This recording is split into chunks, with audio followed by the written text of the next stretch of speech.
and welcome back to the CCS Apollo League. And we actually have one last reschedule, maybe second of the third this week. Not sure, but I know it is a reschedule. And Sutek, it's a very long awaited reschedule. It is going all the way back to week number 1, and it's between Gojo's Gym and New Origins here.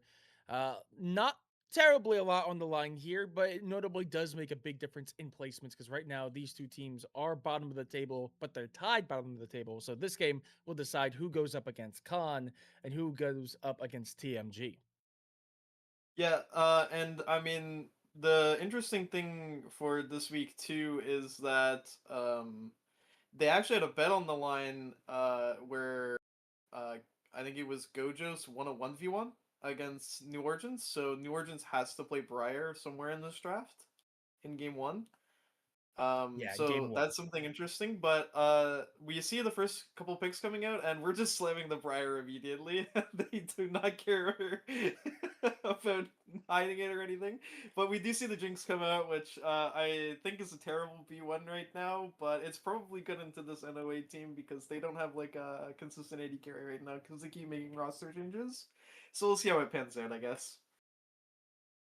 Absolutely. Romeo is going to be the one operating that Briar and has already said that they might they asked for a little bit of forgiveness because it's not going to go amazing for them, and I told them I would flame them, so I'm gonna stay through here. But they are going to round it out. They are going to go for a mid lane pickup, or I guess it most likely is mid, but we have been seeing a lot more flexibility down in that bot lane, specifically picking up APCs. So I could see Mel going bot lane, but traditionally is a mid laner. So a little bit of a flex there. Yeah, the Mel into the Jinx is actually a pretty common counter pick right now, both in comp and in solo queue, from what I've seen. People kind of just lock this character into the Jinx, but yeah, I was about to say the Leona is normally what you pick to lock it down and answer it, because now the Leona can just press R from range, stun the Mel, and then the Jinx can just full combo her without worrying about getting all of her stuff reflected.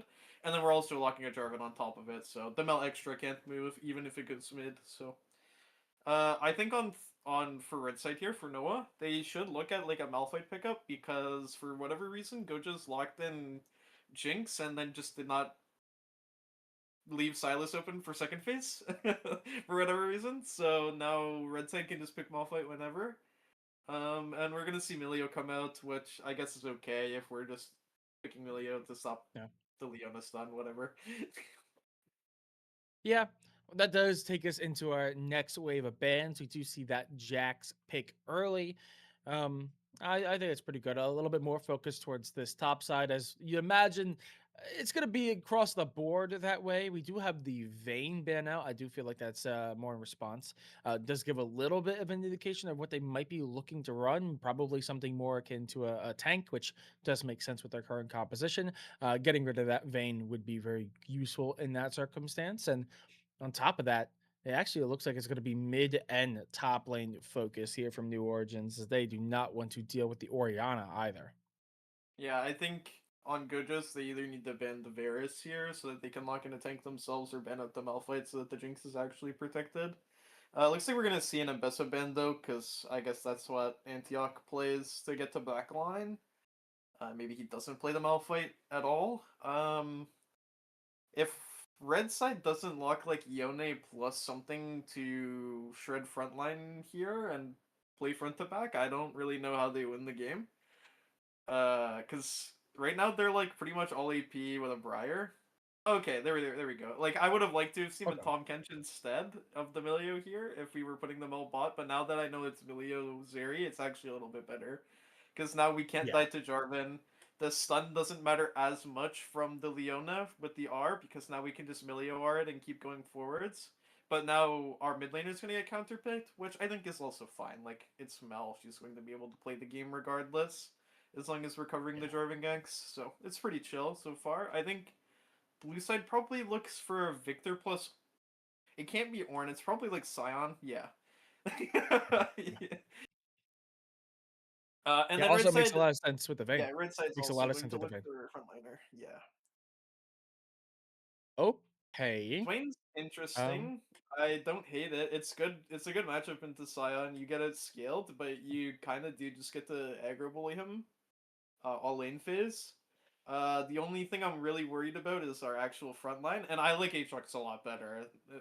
The Aatrox hover is really good here. It wins lane into the Scion. It has good counter gank into the Jarvan, and it plays well into the Jinx Victor as well with all of his movement and dashes and stuff. So I actually don't hate the last two picks on red side draft, but I do think that their draft is significantly harder to play than left side draft. So yeah, I do agree. I do think that that very completely wrong letter. Zeri pickup, excuse me, does kind of change the outlook of this entire setup. I was really worried for New Origins here, but I think that Zeri Milio bot lane is going to do pretty darn well. Like you said, even though Mel's technically countered here, it is still Mel. Mel is going to do well in most matchups regardless.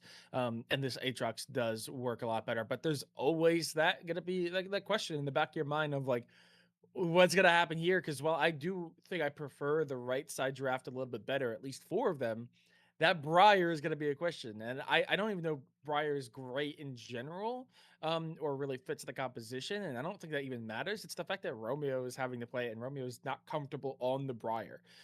So regardless of whether or not Briar will fit into this composition or fit against their opponents, Briar is just going to be a problem because of the lack of reps on it. So that is going to be the big question here, especially when you have your opponents playing J4. A really good playmaking jungler who's able to get around the map and constantly put out pressure all around it. It's going to be a lot of pressure on Romeo to try to keep up, or at least keep up as best as they can. Because this J4, if they are not challenged, is going to be an absolute menace for New Origins. yeah, I mean, I think Romeo has put a couple of games on the Briar since knowing that he's going to sub in. Um, and this is gonna be crazy coming for me for the people that watch me play, but this Briar has to invade slam this Jarvan, otherwise the game is going to get out of hand really quickly. You are way stronger than he is pre-6, but the moment that the Jarvan gets like any amount of armor, the game becomes really hard for you to play, and you also have to get through like Scion frontline, Victor stun, Leona stun, Jinx traps. Like it's so hard for the Briar to play forwards. So she really has to like slam her early power advantage and try and get a gold lead on her team and then convert it to her Zeri or her Aatrox. Absolutely. But with all that being said, of course, it is League of Legends, so we do have spectator delay. So we are going to send it over to a quick break. When we are back, we are going to get right into game number one here of this technically week one matchup between Gojos Gems and New Origins. You won't want to miss it. Don't go anywhere.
Alrighty, we are live and we are getting right on into game number one.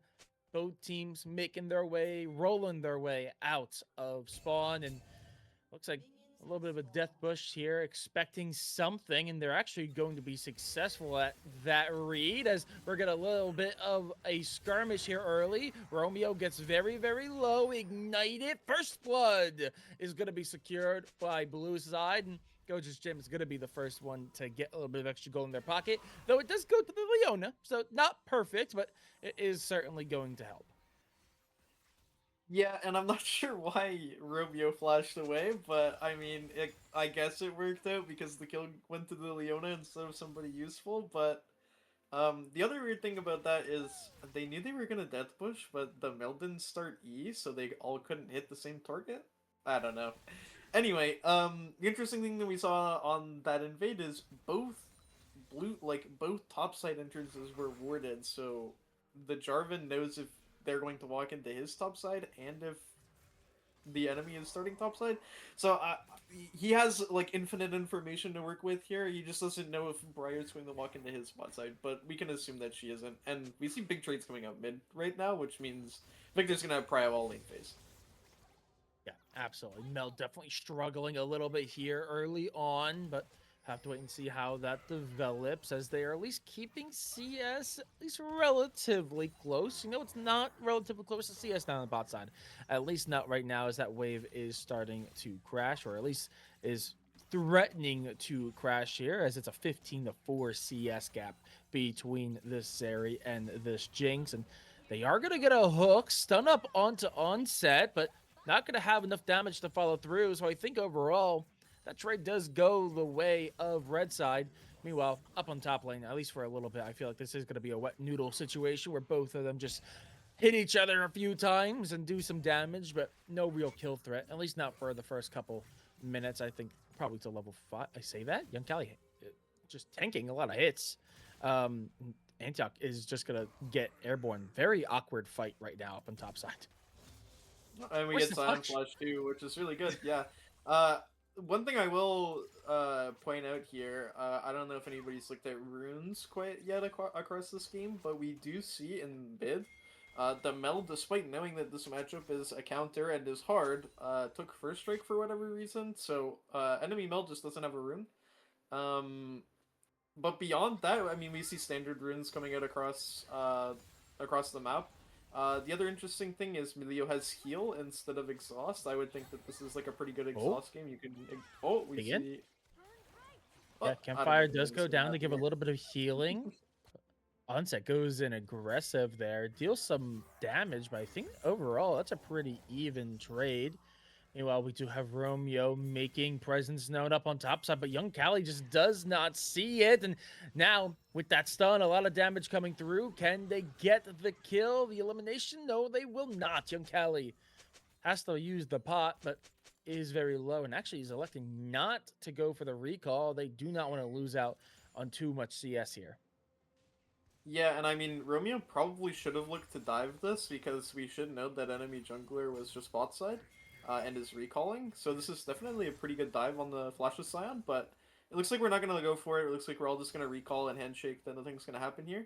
But before that bot play was happening, what I was gonna say is I thought exhaust was going to be a lot better summoner spell in this bot lane, just because you can exhaust the Jarvan as he goes in, you can exhaust the excited Jinx.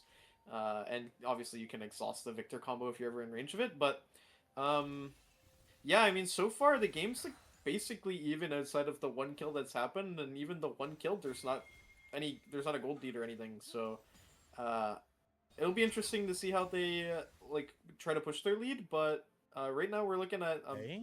potential mid gank. Yeah, Wayne is going to go in, has to tank a turret shot in order to do so. Does put this Mel into a little bit of an awkward position. Is going to force, and never mind, not going to recall. So they're just going to take this very awkward fight here. A little bit low on health, but more importantly, very low on mana. In a birdie, definitely going to struggle here a little bit, especially if there is any presence from this Jarvan as well, who is nearby, even if the Mel is not aware.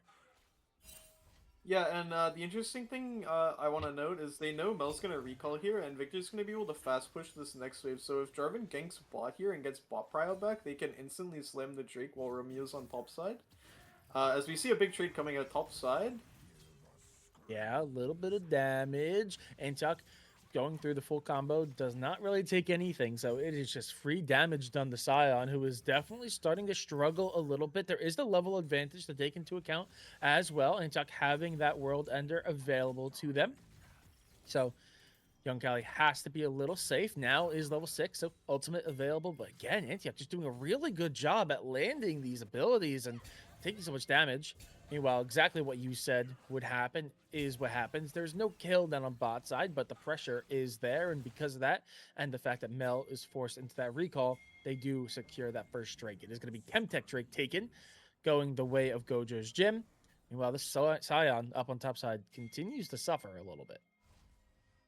Yeah, and I mean the Scion can never die here unless he disrespects the dive like he did just now. But it still might be difficult to kill him. Oh, nope, he's just dead. Nothing we can do. But it is a trade. That's good. Okay, yeah. Antioch does fall there, so it is going to be a 1-for-1. It could be a lot worse, and honestly, both of the top laners get the kill. So at the end of the day, it's a pretty neutral fight in the top side. The only thing really is that it gives an assist over to the Briar. So nothing too crazy across the board. That top lane's not going to change its state all that much. Do want to mention the fact that there's still about a 10 CS gap between the Zeri and Jinx. Obviously, that's nothing crazy right now, but if that continues to grow, that is something we are going to have to take a look at as the game progresses, because obviously Jinx, massive hyperscaler. Zeri is also a big scaler and can be very scary into the late game, but Jinx is one of those carries that can just absolutely start decimating if you let her get too far into the game and get too ahead. So that's something we need to keep an eye on as the game progresses. Yeah, and I mean it's really hard for red side team to deal with the actual the actual threat of the Jinx when she is excited too. Like we are kind of outranged in every single position except for top lane this game. So if the Jinx does ever find a reset in any of these team fights, it's going to be so difficult to blow her up before she actually has a Ooh, Young real Callie? impact on the fight. Young Callie just dead? No. Okay. Antioch Looks like we're has to walking respect the away. turret. Yeah, don't believe. Yeah, does not have World Under, so that is not going to be something that they can play for. So they are just having to walk away, let Young Callie get that reset. TP is going to be used by the Scion, so that's something to take into account. As we do see that gank from the Jarvan, but very good flash from the Milio gets them out of dodge as the Cataclysm is used, but ends up just being another cooldown to keep track of and no kills left on the board. But it does help their bot lane get a little bit more control of the area. From downtown goes wide.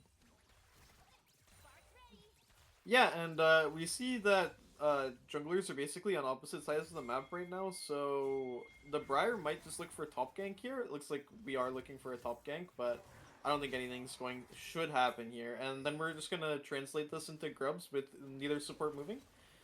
So red side is just going to get the grubs here, and I believe Drake is coming up in about 2 minutes. So they really need to start prioing these Drakes because I mean the part of the game that they're strong in is before the Jinx skills, as you've already said, right? So we really have to push the bot lane tempo here and try and get this dragon. As we see a replay. Yeah.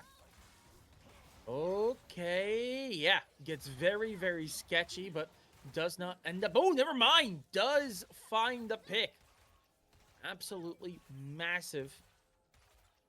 Meanwhile, now J4 just struggling, desperately trying to make their way out. Will eventually do so.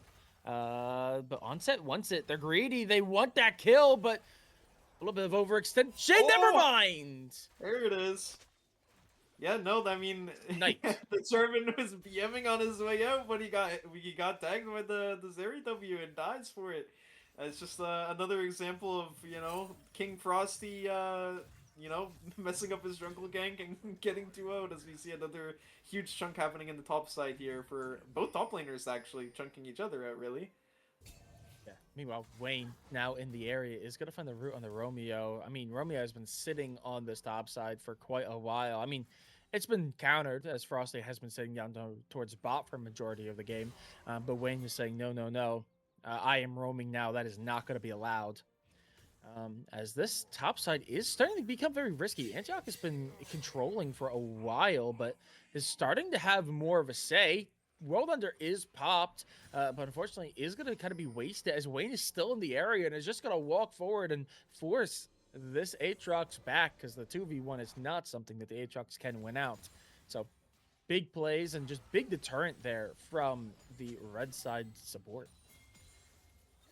Yeah, and something interesting is starting to happen in this game where the Leona is going to start perma roaming, and the CS lead in bot lane is going to grow like wider and wider as we see a gank come in, but it's just going to be a flash burn. Oh, the Briar's actually going to come into this fight too. Yeah, massive. They don't know Wayne's here, at least not quite yet, but here comes from downtown the ult from the Scion. Cataclysm is going to find Mel, who does not have a means of egress, but it doesn't matter in the end. Huge stun up onto the Mel, and is not going to be able to get away. Wayne desperately trying to egress as well. Has to pop the ulti in order to do so. Stunned up, knocked up. Onset is down as well. And now it's just Nintendo and they can't get away either.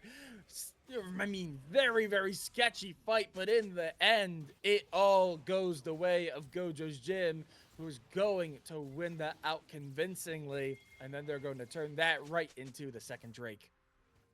Yeah, and I mean, this was really, really good from Gojos to realize that the Briar had landed the ulti, and there was literally no way for NOA to, like, follow up on it. But NOA tried to follow up on it anyway, and ended up all dying for it when they should have just let Romeo just eat the death. And it would have, you know, been way, way better for them. In the end, they're just going, you know, 0 for 1 and not having your Zeri get put behind and your Mel get put behind after they both just lived a gank. But I mean, I guess we just didn't realize that we couldn't follow up on the Briar and we weren't strong enough. So that CS lead that I was talking about is the gap on it is starting to close. It's still about 20 CS, but it was 25 prior to the fight. And what I was going to point out is mid lane also had about 2 waves worth of CS as we see a dive come in. Yeah, and I mean, they're going to do a lot of damage. Romeo tanking 2 turret shots. Oh my, Romeo! Just barely getting out alive, but will do so. 2 HP. Thank you, Prod. Yeah, could not be closer if you tried. But that does end up being a gank and a kill onto the Jinx. Is going to help out this bot lane as well as they're able to crash this wave and do some serious damage to this bot tier 1. Really the lowest turret currently in the game, at risk of being the first turret to fall. Yeah, and I mean, that was really, really well, like, good heads up play from NOA to realize, like, hey, this Leona's permanently roaming. We need to just slam, like, the bot side of the map here on the Jinx, put her behind as possible, get my Zeri as much gold as possible so that she can dance around these fights better. Because, I mean, ultimately, if we're looking at both teams, right, only Zeri and Aatrox can really carry this game. Mel does not do enough damage to the Jarvan and the Scion and the Leona, the triple frontline, to actually get through. As we see, Briar's going to come into this fight and try and kill Astro Boy here, but I'm pretty sure he's just going to be able to walk away. Yeah, unfortunately, just not enough damage built into Briar right now to really have a say. It's going to definitely push back the Victor and force out the recall. Meanwhile, we have a huge chain of CC that is just going to doom the Zeri. Zeri now falling just a couple minutes after that big gank onto the Jinx. Is going to help level the playing field quite a bit, as they were 3-1 going into that with a little bit of an item advantage. So this should help level the playing fields. But now Romeo, as well as Inaberti, is in the area. It's going to force back this blue bot side. Yeah, and I don't think anything's going to really happen on the bot side after that play. They're just there to catch the wave and make sure that the Jinx doesn't start farming plates. Which, I mean, also good heads up play. Don't give Jinx free gold when you're able to not give Jinx free gold. That's fine. But unfortunately, we're going to see another top gank. The Aatrox is just going to walk it out. Nothing's really should happen here. But before that play did happen, the Milio just barely didn't have ulti up. And what I was saying is the Zeri really needs to hit the 3-item spike here. I'm not really too sure why she's going an attack speed item here when she went Storm Razor first, but this game she definitely needs to go LDR on 3. If she doesn't, it's going to be tough. As we see the other flash engage.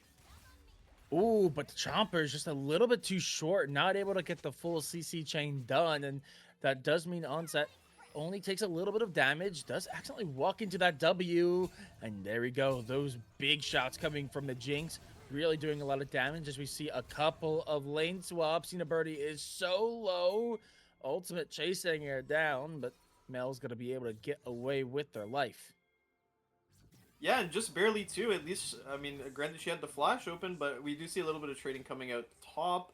I don't think this is gonna, event to anything because there's no world ender, there's no Scion ulti, and they both have flash up. So unless Briar or Jarvan shows up across the map, then it's just gonna be a nothing burger, and everybody's gonna walk away. As we see, blue team gets Rift Herald, and I imagine the Rift Herald just gets put down mid to open up mid lane so that we can play for some more drakes.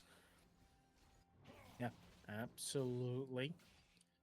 Drake up in 40, so that's going to be something to play for. It is, I know it says the ocean up on the top left, but it Yeah, is it's Hextech Soul, which means Hex gates are open. So that's something to take into account. I mean, Hextech probably the best Drake available for both these teams. Obviously, for the cases of Jinx and Zeri, who are both kind of win conditions for their teams. So that is going to be massive for either one of the ADCs.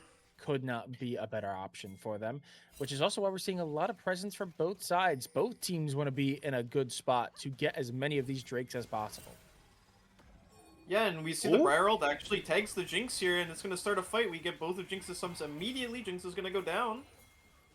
I think that might just be the drag as well. I mean, yeah, I we're going think to see so. Astro just try to put some damage out, but without the Jinx, that's a lot of damage that's missing from Gojo's gym. Very smart. Pull the Drake out of the pit because they do know J4 is in the area. The Flag and Drag can get them over this wall rather quickly. That's why we're seeing them be so careful here. Okay, they try to go for the steal, but it's just a little bit too early. Briar is able to pick it up. Romeo to secure that first Drake for New Origins. And that is going to be a nice boon for them. Notably, J4 is able to immediately get back over. Cost them the flash, but they're not going to be at risk of losing their life for that attempt at a steal. Yeah, and we see some interesting things being typed in the chat right now, but I think it was a good steal look from Frosty, despite it not working out. Unfortunately, we lose our flash for it, but I mean, getting the third Drake and putting the enemy team on the timer for Hextech is really good.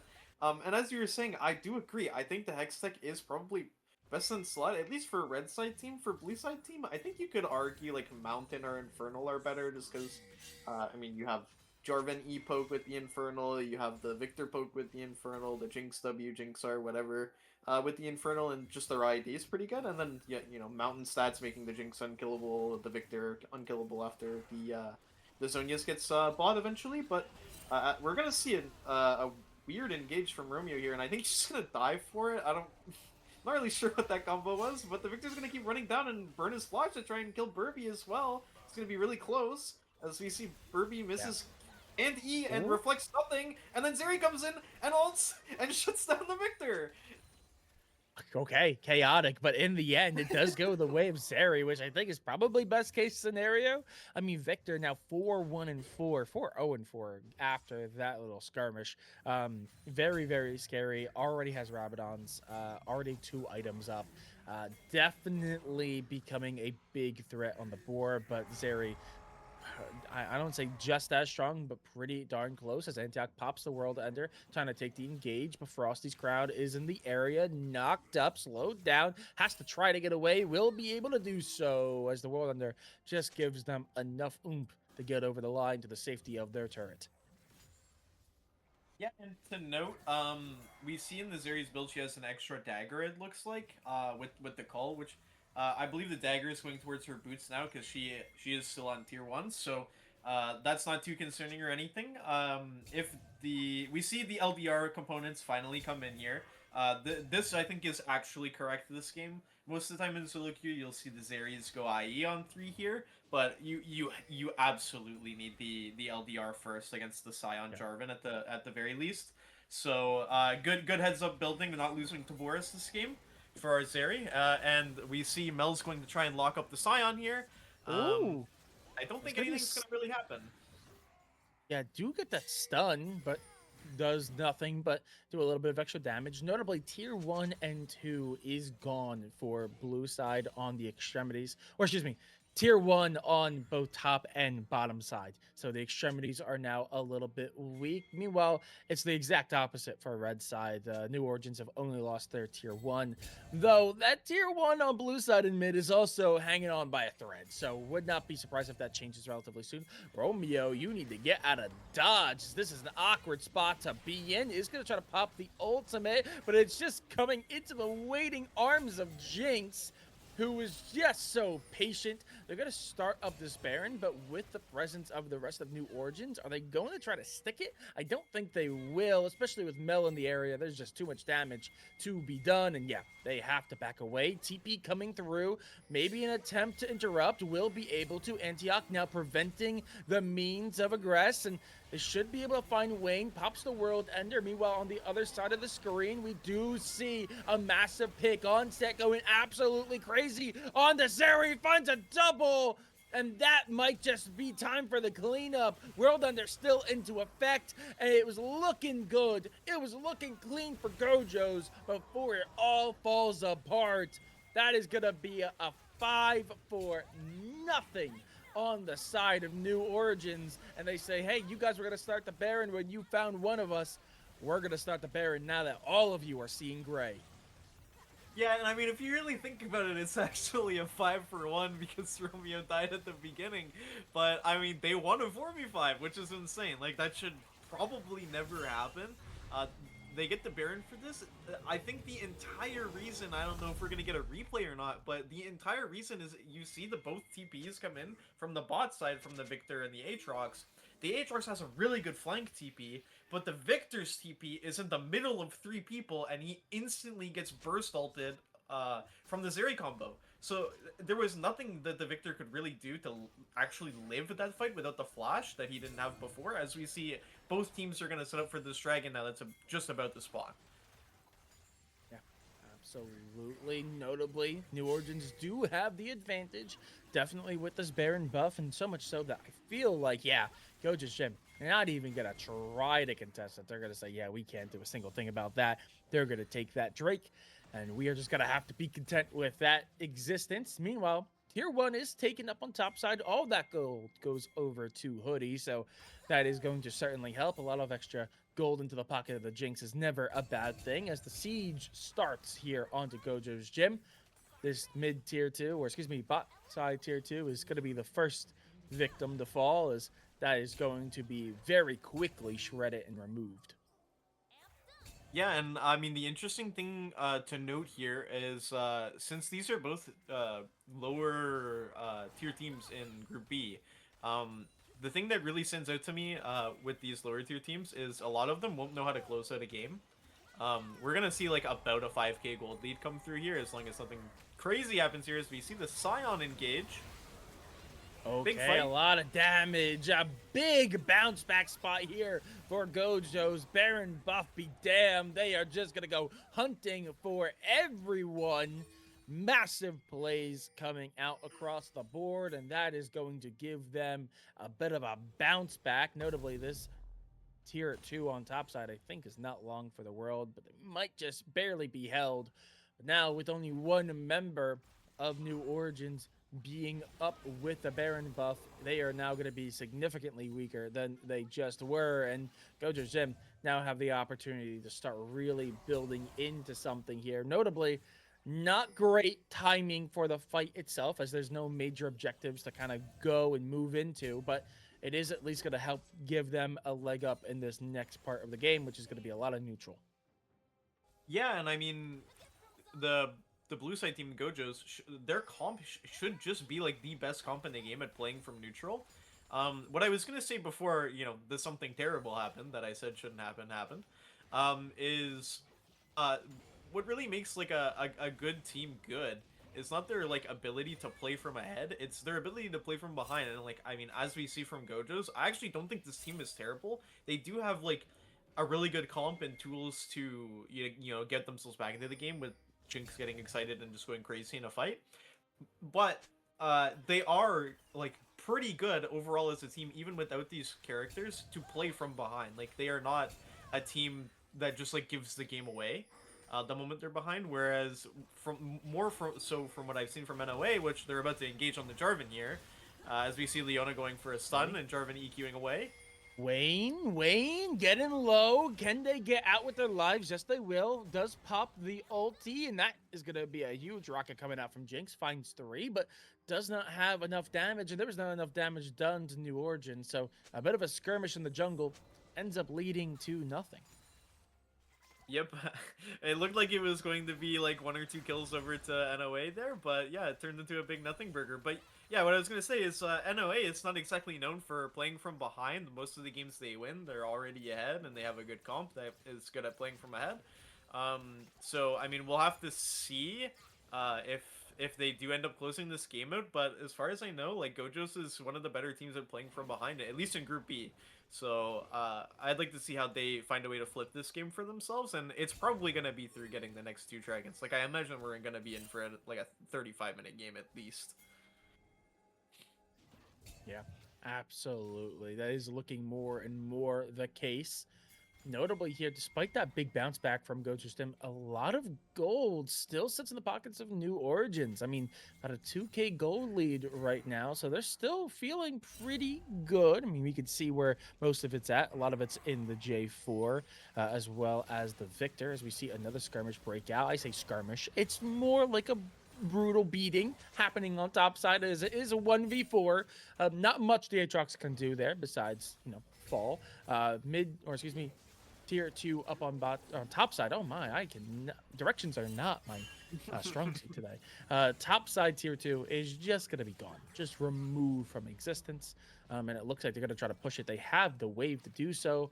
I mean, there's going to be 2 members left back that try to have a say, but no, they're just going to get that turret plating, a little bit of extra golden flux, and be back on their way, especially as timers are starting to become a factor. 20 seconds until Drake and 30 seconds until Baron.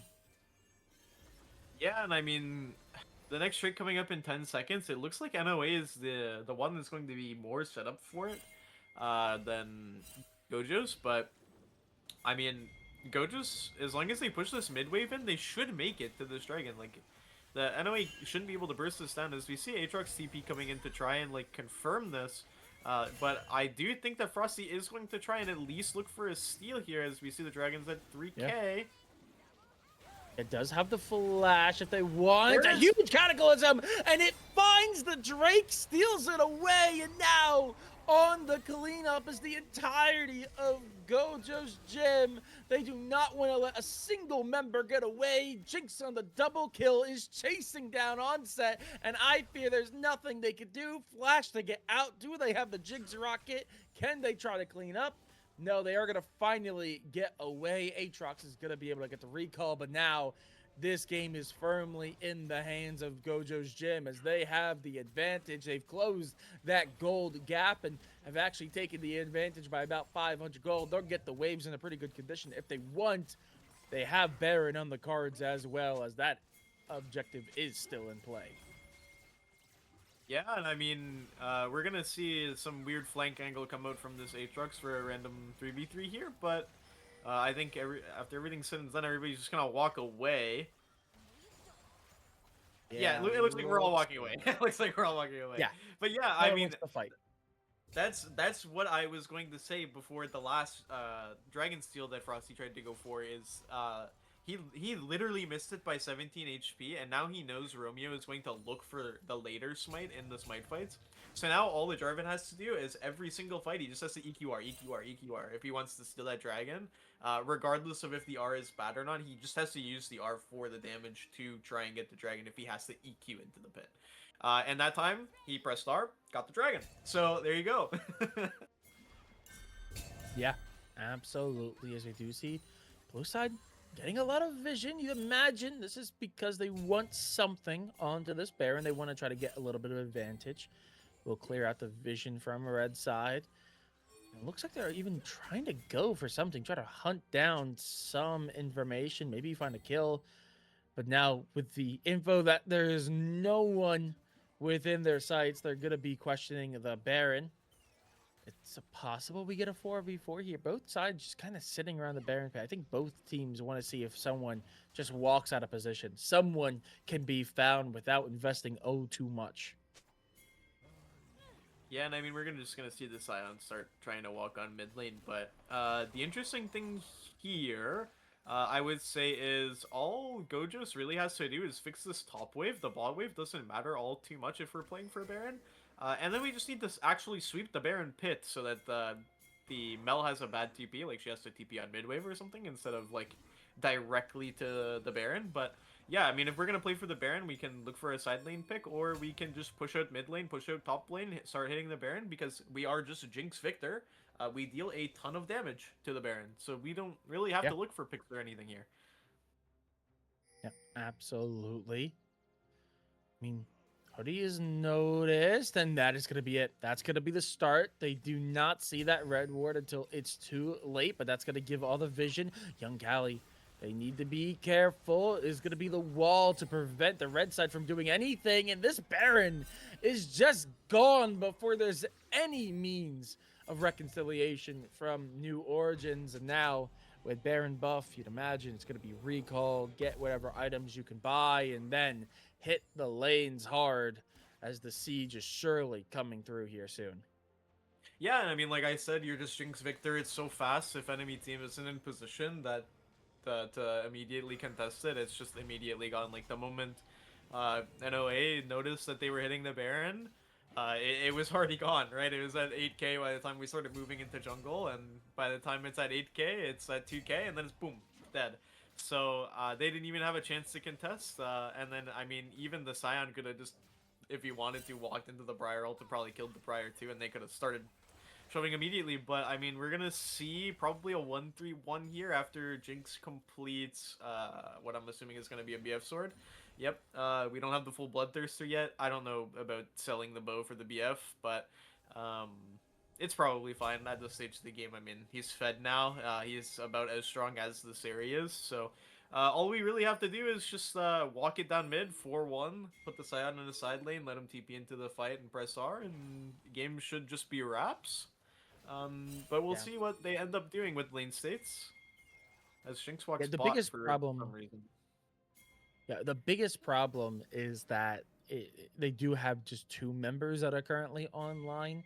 I mean, obviously the Zeri is a big problem for Gojos, but they have two members themselves, so they have a little bit more damage, specifically in the AP, that could really prove to be a problem for New Origins. But with that being said, Drake is spawning, so it's a matter of time before we get something. A big engage coming out from Briar, but it finds absolutely nothing as Romeo is just removed from the game. Scion, or excuse me, Aatrox is able to do a lot. Young Callie is found out, does fall, but in that deathless state is going to do what they can. But in the background, it is just Victor removing everyone. And it's going to be a 2 for 5 as Gojo's Gym are going to get the Drake, get the team fight, get the soul as well. Now, truly, I believe we are looking towards the end game. Yeah, and I mean, the game's just over from here on out, right? Like, Victor is about to clean up the spot tier 2. They're about to shove mid in. I believe Victor probably has enough money for the Zonias now. I believe he only needs like 2,200 or something. And this tower alone will be an extra like 800-ish gold plus the 1,200 he just got. Yeah, he's sitting on 3k. He has Zonias in base now. We're gonna clean up 2 towers, 2 inhibs probably, and then walk it off. Oh, maybe Romeo might die again here, actually, unless he just leaves. Okay, cool. And now we should all just leave. Victor should purchase his items. Our Jinx just finished the BT and is building towards the GA. So now our Victor and our Jinx are both just going to glide next fight, and the game will just be over.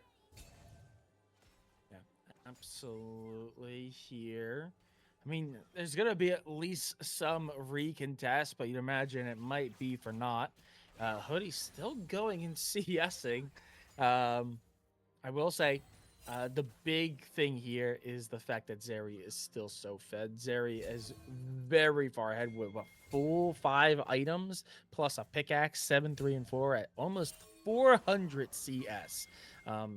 So, despite not being level 18, they are practically full built and a full threat to anyone that walks forward. Romeo caught up is going to have to try to do something to get away. Knocked airborne, knocked up again. And now we see the possible end fight here as Romeo is just explodioed. Sure, why not? Um, Massive play here as it's now a 5v4. Onset's doing what they can, is going to try to find Astro, but the Zanyas keeps them alive. GA is popped, but now it's going to be a 2v2, but here comes Scion, and now the march down mid commences. And you might just, if you listen close enough, hear the clock ticking away as New Origins are running out of time. Yeah, I mean, we saw Mel get the Jarvan's GA. I don't know how much that's actually going to account for, but it's a nice little cooldown as a consolation that we get with the Mel ulti. We just need our Victor to start poking out the Mel on site so that she can't really clear the waves anymore, and then after that, we should just be able to end. And I think Hoodie Chris is probably calling for everybody to just walk away. I'm not sure why we wouldn't just try and end here, but maybe we're scared of throwing, I guess. I'm not really too sure. Maybe he just has GA in base and wants to make it safe. No, it's only Medallion. Yeah, I'm not really sure why we walked away here then if we only have Medallion, but I guess the call is to everybody recall. We'll all walk out bot, take the last tower, the last inhib, and then play for Baron when it spawns, which I think is in another about a minute, 40 seconds. Yeah, 40 seconds away. So, that is also a play, is to get the Scion or the Victor to go push out the spot wave, and then we'll just TP the Baron and then Baron end. But this game is taking a little bit longer than it probably should. Like, I think this game could have been over about 5 minutes ago on the last Baron. But, I mean, it's okay playing it slow and, you know, not over pushing and throwing your lead. I think that's okay. Yeah, a little bit of safety is never a bad thing, especially when you're doing it to make sure you secure the win.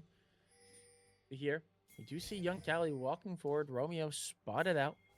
Baron is going to be up, and exactly what you said is going to happen. It looks like they want this Baron play. They know they are going to have the advantage, and it almost feels like they're kind of taunting this red side in. They want New Origins to try to contest. They want them to see if they can have a say, but right now it's just taunting, as they do not push up or try to find an early pick, but there's no vision whatsoever, besides the fact that they're not on Baron. But with that ward, it's going to reduce the amount of vision in. This is going to certainly be scary. Yeah, and I mean, they don't know that Gojos isn't hitting yet. I mean, now they do because they can see it on the vision, but they definitely were forced to walk in there, and Victor being here and not bot lane means that there's not, like, any real threat to, like, do anything until they know the Baron is being hit. So it's a little weird to me that you make your Victor walk up here and you don't just force the Baron immediately. Like, forcing the Baron's good here because when you get the Baron, the Victor can just TP back bot and end the game. Like, if Red Side is fighting 4v4 or 4v5, it's fine. So, as we see, the Baron is going to start getting hit because Mel finally matched this bot wave that she didn't have to match for the last 40 seconds, and now we just get free Baron. So, now we can just walk it down mid. Just play for a Jinx excited, and game should just be over. Finally, should be over. Yeah, it should just about be. They are going to walk forward. A death ball down mid lane. One final hold. The line that cannot be crossed, or else time is up. They're going to try to deal what they can to the wave. That is going to be very good. But again, they do have a Scion to work around. Inhibitor down on bot side is gone. Next wave making its way in. I mean, top and mid are the big threats on the board. 5v5, just an opening. Anything that can be used as the inhib respawns, but is eventually just immediately brought down. They're looking for something. Damage being done to the Nexus turrets. One's gone. A second not long for this world either. As Romeo just tries to go in and makes the magic happen. Romeo, oh Romeo. Where is thy Romeo? He's dead. Gray screen in the fountain as the Nexus falls in front of him. That is going to be game number 1 going over the Gojos gym.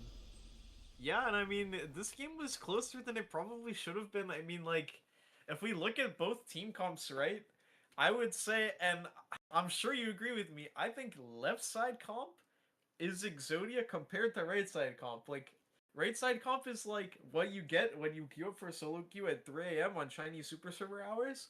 Right side comp is like, hey guys, we're gonna do this. This is our draft plan. We're just gonna B1 this, and then we're just gonna play around it, and that'll be the game. Like, when these are our carries, these are our tanks. We're just gonna front the back and win.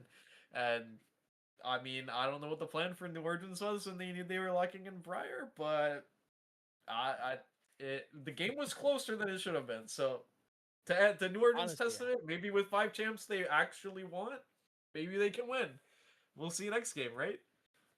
Yeah, absolutely. I mean, I really do think a lot of that was on the back of the Zeri. If Zeri isn't as strong there, I don't know if they do nearly as much.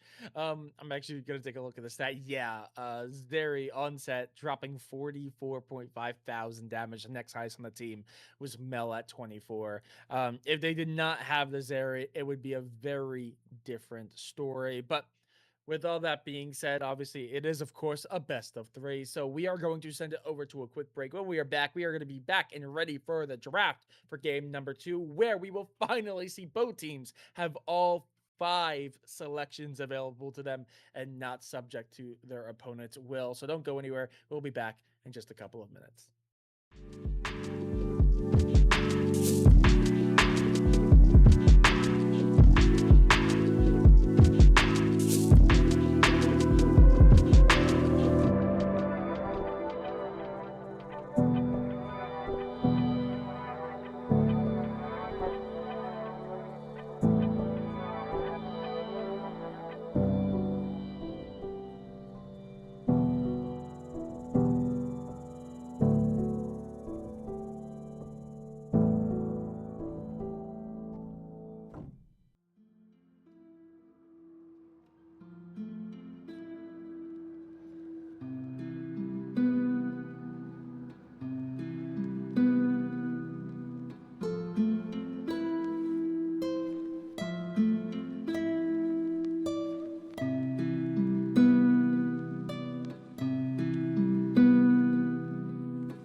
And we're back. Draft for game number 2 is underway. Big notable difference, of course. Actually, the second biggest notable difference is the fact that we are going to be on opposite sides. We have New Origin now on blue side, but of course, on top of that, Blue Origin now have all 5 selections available to them. They only gave up that one pick for their first game, so Romeo is not going to be stuck in jail on a pick he is not comfortable with for the forthcoming games. So, with all that being said, it is still fearless. So, not expecting too much difference when it comes to the draft, or excuse me, the ban phase here. And of course, all the characters that were selected in game number 1 not going to be available to anyone in game number 2. Yeah, and I would like to say that NOA keeps leaving up the Hecarim that Frosty is supposedly allegedly known for. As we see a Nasus ban comes through, which makes me think that a Jack's early pick is going to come out. And Seraphine gets locked up in B1 as we see Lucian as a response with the Braum for some weird reason. Um, I keep seeing Braum as a counter into Seraphine.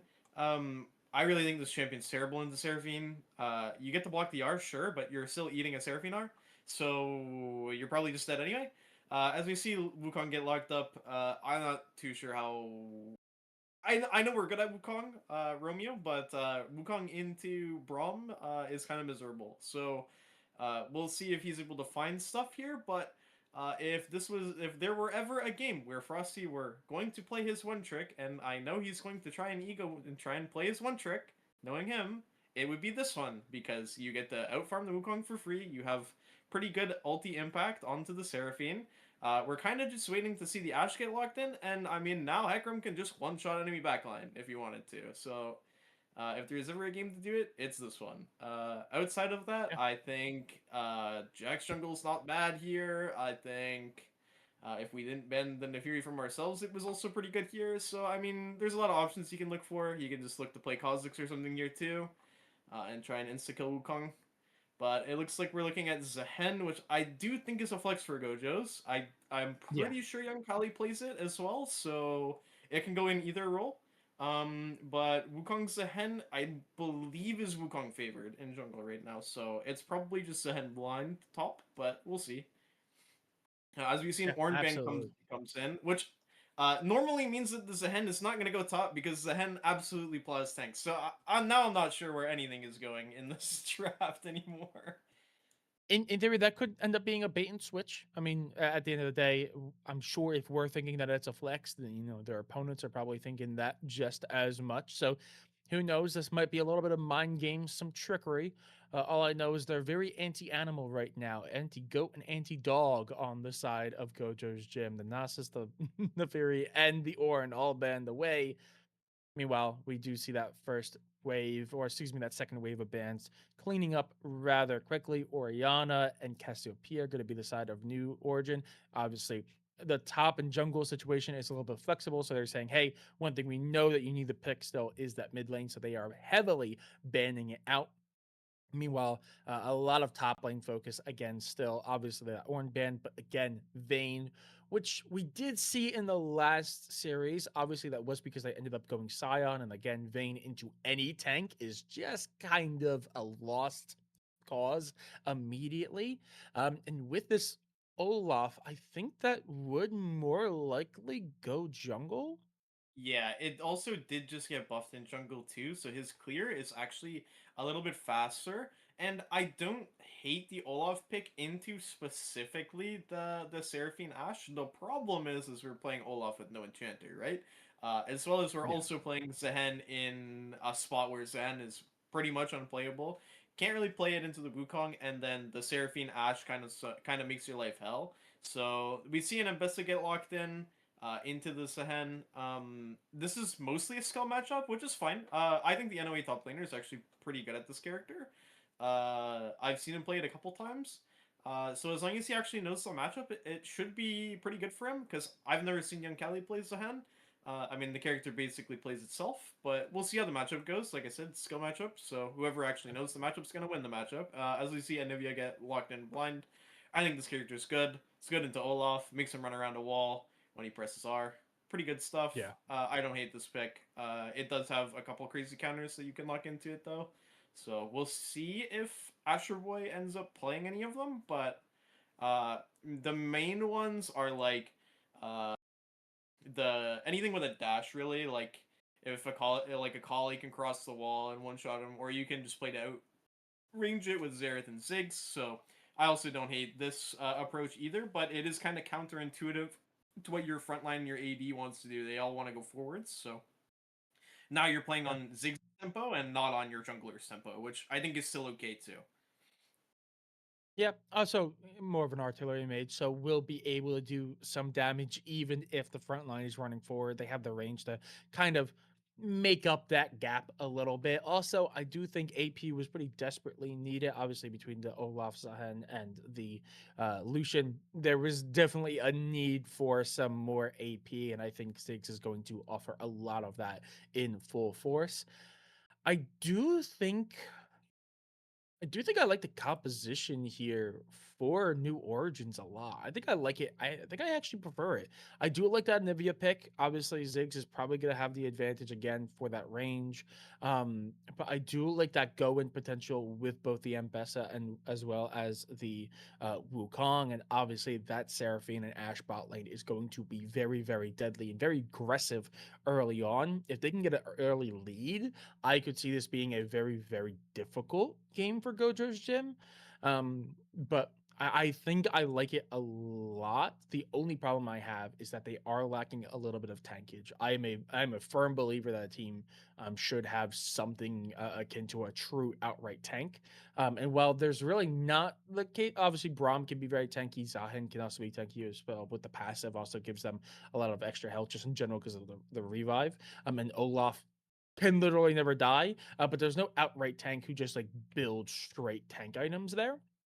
So neither team really has it, but I definitely think there's a lot more tankiness built into Gojo's Gym, which makes me lean a little bit more towards them. There's just a little bit more protection for that back line. The big question is whether or not Mbessa and Wukong can get to the back line and deal with it, even if there is a front line to have to go through. So I think I lean New Origins here, but Gojo's Gym I think does still have a lot of potential kill threat that could be a little bit too much for New Origins.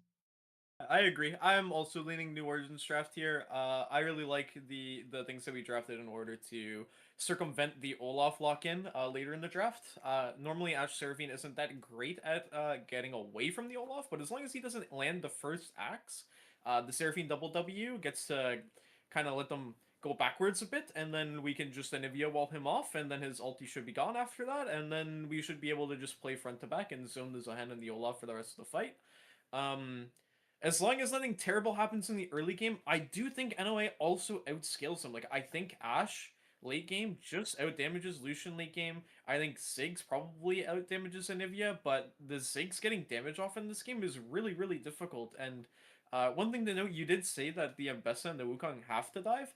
I don't actually think they do. I think if they dive, the fight's so much harder. I think Wukong can just play Peel with R, and Mbessa can just look the, QQ front and we can just play poke all day. Like I think our poke on left side is way stronger than poke on right side. So I think this is really just gonna come down to whether or not NOA realizes that they can't go backline against the Braum or not. But I guess we'll see when we go into the game, and I think we're gonna swing this into a break as we do have spectator delay, and they're going through draft right now. So we'll catch you guys on the flip side.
And the teams are rolling out of the fountain, making their way in a very similar fashion to last game. This time around, both sides are looking for a potential invade here.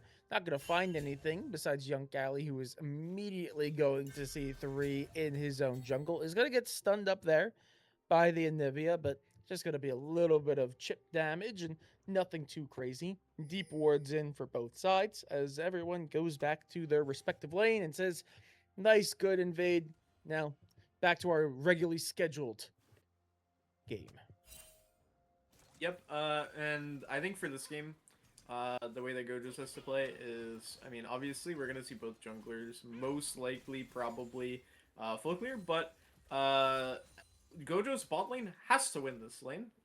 If they don't win this lane, they're in a very rough spot, damage-wise, because top lane's a hard matchup to win, and the mid lane is just going to be a nothing burger. We're both going to hit the wave and walk away fast.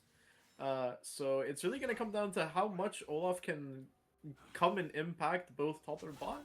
But I think out of the two, bot lane has the most agency to like attempt to win the lane. Yeah, absolutely. Which is going to be a pretty big problem because Onset was the big threat on the board for this new Origins roster. So that is going to be something to always keep an eye on, and we certainly will here on the caster desk. Meanwhile, topside looking to be a pretty neutral affair for at least the time being.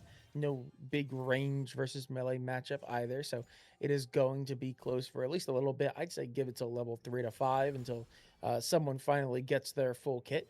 Notably, Young Cali the first to hit that level 3 marker, and is going to try to go for a little bit of aggression, but abilities go wide and nothing quite lands. Yeah, and what I would like to see a little bit more from Nintendo, I know he's probably off roll, or she's probably off roll, but um, when this Brom walks out of the bush to go for this Q, we need to start like also pressing Q, or at least pressing W and trying to mitigate some of the damage, because the only way that Gojos wins this game is if their mid game is really strong, and if their mid game isn't strong, I mean, good luck playing into Ash Seraphine Anivia, right? Like, Yeah. that's just a GLHF. Good luck getting through all that moment. So, uh, I mean, we'll see if that quickly gets corrected on the side of NOA, but as of right now, I mean, we're seeing Zehen get pushed in. I mean, Wukong's obviously pathing towards spot lane, but on his way back top, there could be a little gank angle to try and get the Zehen's flash, and then at that point, Anivia is looking for a big trade here. But at that point, young Kali will not be able to all in I the Mbes what? anymore. So Yeah, what is Astro Boy doing there? Goes back in for that re-engage, but has absolutely no mana going up against an Anivia. Just unfortunate decision making there means the Astro is gonna fall and be the first blood of this game. That's gonna be the go button for Antioch to start putting some pressure up on the top side as well. yeah, and I mean, as you can see, the Mbes has a lot of movement in this lane and can buffer her W to uh, the W of the Sehen. So it's really hard for the Sehen to like actually find a good trade into the Mbesa in this lane. However, yeah, I mean that's just like a straight disrespect on the Ziggs and that Anivia ever kills him there. Um, and it's really unfortunate because again, if Anivia gets ahead and is able to zone it, the Olaf game is really hard for Gojos. Yeah, So definitely the case here.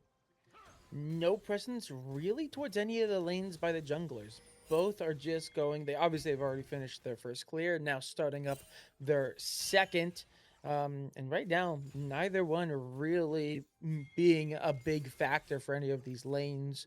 But right now, New Origins, we said it was going to be a little bit in their favor, and it's proving to be the case as they are getting control of that top side. They're notably getting control of that bot side now as well, as they are doing a lot of damage. The Wayne, the Qs do go a little bit wide. That could have been disastrous if they do hit, as Wayne has to back away now just a little bit too low.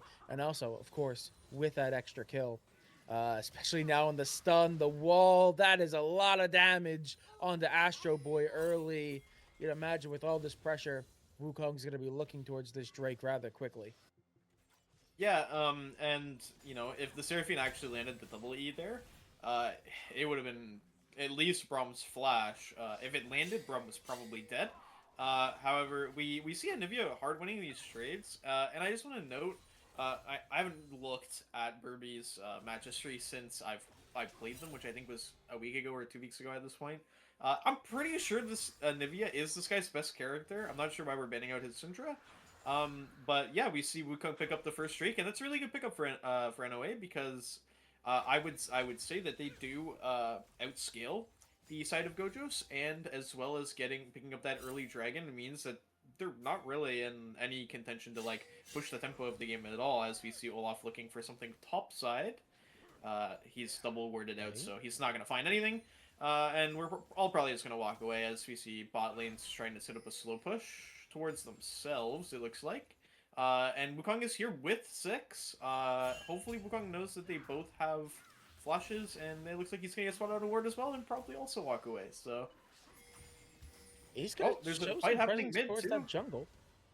Yeah, here comes Frosty trying to do anything and is just not going to be able to do anything against the Anivia, who's able to get back and away for free, though might still run into a presence as Romeo waiting around the corner. Wayne interrupts them, prevents them from accidentally walking into something too dangerous as Nintendo also walks up to assist. Yeah, Yeah, as we see Zahen that looking is for going to be his it. grass trade. And he doesn't. He gets the grass, but walks away afterwards. As we see Wukong contesting this blue buff here. This is kind of a weird timer, but I mean, as long as we don't die, it should be chill. As we see Ziggs come through. Oh, big engage from the Wukong. We get Olaf's flash. We should get Ziggs' flash as well, but he chooses not to and just dies, Yeah. and we kill Olaf as well. Just a 2 Yeah. for 0 for some random invade. Yeah, massive plays coming out. New Origin's going to get a good grasp of the game off the back of that. Notably, kills going to everyone on the mid to bottom side of the map. That is going to be a nice influx of gold. It's going to give a lot of pressure to that mid and to that bot side now, which is definitely not what you want to see if you are Gojo's gym. Because again, we definitely need to see a lot come from this bot side. It's going to be their big win potential. So the fact that they are not getting nearly as ahead as they could be is not a great sight for them. Yeah, and I mean, falling behind early against a team that outskills you is so bad. And I mean, on top of this now, I mean, Wukong is tempoed 2 extra camps on the Olaf now as well. So the Olaf is just going to roll 6 here right now. But we still see all of the flashes aside from Ashes on the side of NOA. So NOA should just be fine anytime this Olaf comes around for the next 5 minutes, aside from maybe the Ash, but still. Um, yeah, this is just a really rough game to be Olaf now that we're behind, to be honest. And as you see, Anivia starting to come online with her R button and her tears, she's just insta shredding these waves. So now mid prio is off the board too, and we pick up grubs. So this is just gonna look like a slow burn until Gojos eventually finds hopefully something to get back into this game for NOA. Yeah, they're going to need to find something here, especially as it's not going to end up being Young Galley, who is definitely struggling now, firmly in the backseat of this lane. Definitely getting bullied a little bit by this Mbessa, as this matchup is just not going the way they would have hoped it would be. We do have a lot of presence from red side down on bot. Obviously, Olaf is in the area. A lot of vision as well being secured. Maybe they're just looking for some go in angle, and they would definitely see it if it pops up. But really good play from the Ash and the Seraphine to kind of stay back. Meanwhile, this top side, yeah, Antioch is just putting so much pressure. The wave clear is so quick, constantly preventing this back from the Zahen as well. This is just a rough game state right now for Gojo's gym. They need to find an opening. They need to find something here, but it just looks like New Origin's not willing to give it to them. Yeah, and I mean, the longer that the Mbessa, the only caveat here in this top lane matchup, is that the Mbessa does get outscaled eventually. At I think it's around 2-ish items. The Zahen can just face roll his buttons into the Mbessa at a certain point and does just out damage her. The problem is that we need to get there, and it's looking like NOA are really putting the gas on this game, and they do not want to give them anything anywhere at all. Um, uh, Obviously, this is a really bad thing for Gojos because they kind of need this Olaf to win early. But as long as the Hen's still going even, uh, this game could be leveled out through top on like the Rift Herald fight, for example. But it's so hard for Zahen to get into these fights. So we'll just have to see how it shakes out. But as of right now, the Zahen is playing into Seraphine and Nivea and is building tabbies. So I guess we'll see as we see both of them just kind of bashing each other's skull and back and forth. Yeah. Yeah, right now, I mean, there's a lot of neutral, not a lot of actual threat on the board, and that is going to be New Origins in the background. Getting that second Drake does mean that it's going to be Mountain Soul, and actually on set, stuck in an awkward position, and that might just be the opening. They said they needed to find something. We said they needed to find an opening here, and Onset walking back on their own seems to have been it. Kill going the way of Lucian. Also now a bit of a CS lead into their favor. That might just be what helps tip the hand into Gojo's favor, but they need to capitalize off the back of it because, man, the rest of the gym is struggling, especially as we see that is just going to be one dead Olaf. Yep. I mean, Gojo's found a really good opening on bot side to pick up the Ash kill, but for some reason the Ash also didn't barrier there. Maybe it was just a misplay or something. But Frosty giving over a kill on the top side there for seemingly no reason. Like he definitely could have just walked away and not did that. Kind of just swinging the gold back to them. So I mean, they're kind of fighting themselves at this point. I'd like to see like Frosty. Obviously, I like that he's looking for these things, but it has to like look 100% good. Otherwise, your game is just over, right? Like we're already really behind, or we're already down 1,000 gold, and it's just in 3 kills, right? So 1,000 gold and the 2 drakes, it's like around 2,000 gold worth of stats. So I mean, we really need to just chill out and get to mid game when our champs are strong. Yeah, absolutely. Here, I mean, timer's on the board. Still 3 minutes till the next Drake. Rift Herald should be available in just a minute or so. If they're able to maybe sneak a Rift Herald and take advantage of that, maybe push one of the lanes in particular. I mean, bot side would probably be a pretty good option. I know a lot of teams like to go down mid or top side, but if you have the pressure on bot, why not continue to hit the gas pedal on that? Meanwhile, we do see a bit of an engage on Cali just trying to have a say here, but there's just so much movement. It's so difficult to nail down Antioch for any particular reason, as we see a bit of a bait trap there as Nintendo. But yeah, no, Romeo's waiting in the wings. Wayne is actually going to find a double knockup off the ultimate. That's going to be huge. Hoodie needs to be able to get away with their life, and they're going to do so, but it's at the cost of their support. Hoodie cannot survive through and has to back away. Yeah, and something terrible that also happened in this 3v2 lane gank. Um, Hoodie Chris was kind of kiting towards the bottom side of the lane with the ulti to try and get as much damage off on it as possible, even though he definitely wasn't killing anybody there. And in doing so, was about to walk into the Seraphinar, which could have resulted in another kill, but instead he chose to flash. Um, so now it's a flash solution with no ulti as well. So if Wukong revisits this, Hoodie Chris is definitely dead, which is a good thing for NOA, very bad thing for Gojos, because now he just will not have it for this dragon fight that's about to happen in a minute 30, which they have to fight for, otherwise this game is just going to be over. Yeah, and right now, this doesn't even feel like it's an overwhelming victory here from New Origins. It just feels like really good, consistent play. It feels like a death by 1,000 cuts rather than one giant gash, if that makes sense. There's nothing crazy that New Origins are doing where they're just winning over and over again. They're just winning these small skirmishes, taking these small fights, winning them out, and just really good play is being rewarded, as we do see that immediate 3-man is interrupted because the eagle from overhead gives away the vision that they are in the area. And that just means wasted time here for that collection of members from Gojo's gym.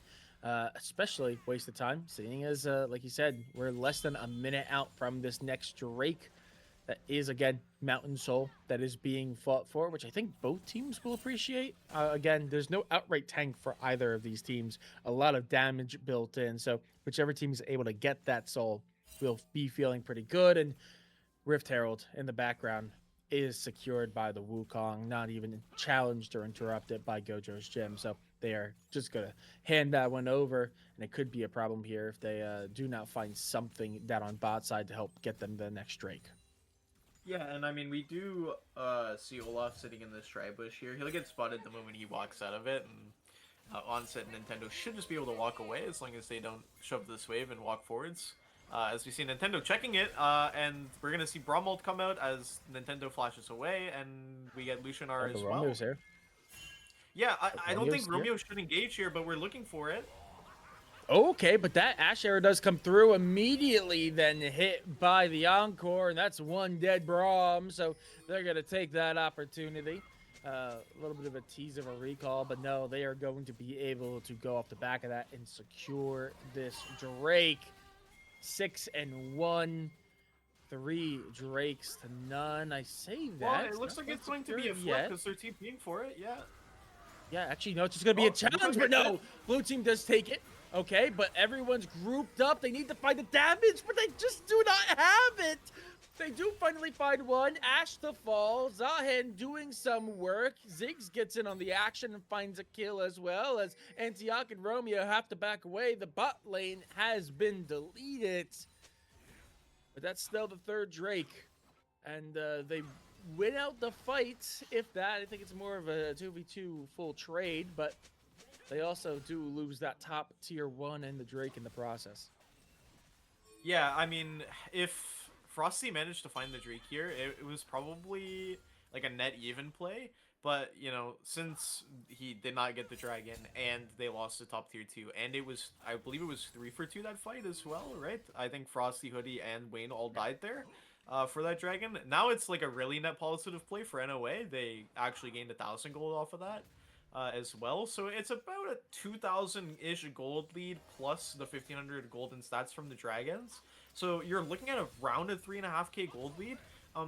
And before this play happened, we did pick up the Rift Herald, and what I was gonna say is instead of the Wukong all-inning them there with the Ash Arrow, he could have just like walked back into lane, dropped the Rift Herald and bot, and used the bot pressure from the Rift Herald to take the dragon fight for free, basically, because somebody would have had to match the Herald on the tower. But the way it worked out was nice for them, and it was gold positive for them, and it's just unfortunate their bot lane had to die there to the Zahen and the Ziggs, as we see an arrow come out looking at Hoodie Chris, and it just goes wide. Hits my cat. She might have died. Yeah, as we do see, this Anivia has been doing such good work. I mean, already took that top tier 1, is going to be able to take this top tier 2, so he's going to get that influx of cash. And despite being 0-2, or excuse me, 1-0-2, my apologies, they are very steadily getting ahead. They have Seraphs, they have the Rod of Ages as well. They are becoming a really big problem. Meanwhile, Onset just trying to find this pick onto Astro, but there's a lot of damage to be found there. Wayne trying to interrupt alongside their jungler the take of this red buff, but they're going to be unsuccessful in doing so. And they're also, in that process, all going to be spotted out, including the Roman Lucian. So, again, this feels very much like a slow bleed. This does not feel like one big fight has kind of put them drastically behind. They are just very slowly losing objectives, small skirmishes, small fights around the map.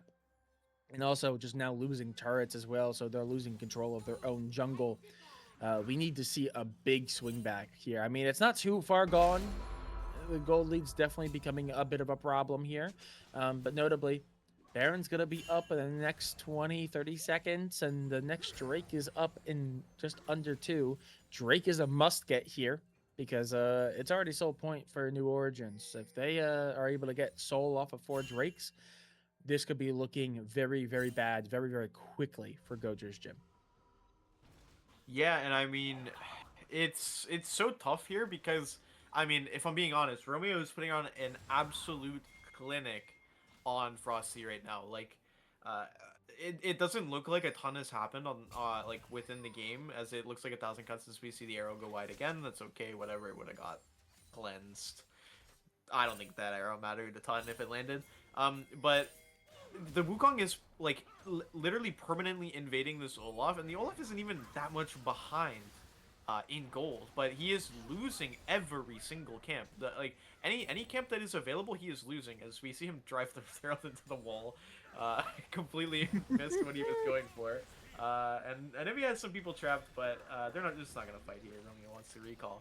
But yeah, I mean, Romeo's 0-0-7, and I mean, granted the Olaf is 0-3, but he's up, you know, 50 CS, which is like 12-ish camps. As we see flash engage from the Braum, layered Zigzar on top of him with the Olaf bar. Yeah, Nintendo, they are just not able to get away, and that is going to be 1-for-1 now in the end towards here. Wayne does eventually fall. A lot of damage being done to the Anivia, who has to back away. He's now free firing from safety. The stun, the slow on the young Callie, who does have passive available, makes this very sketchy. Fight between 2 members who just seemingly can't die due to passives, but sooner or later this ends up becoming the 1v3 that it is, and that is going to be that, as it does end up being a 4-4-2 overall. Can they find the Ziggs? No, Ziggs is going to be able to get away, as it's just not worth the chase, especially as Drag is here, and guess what?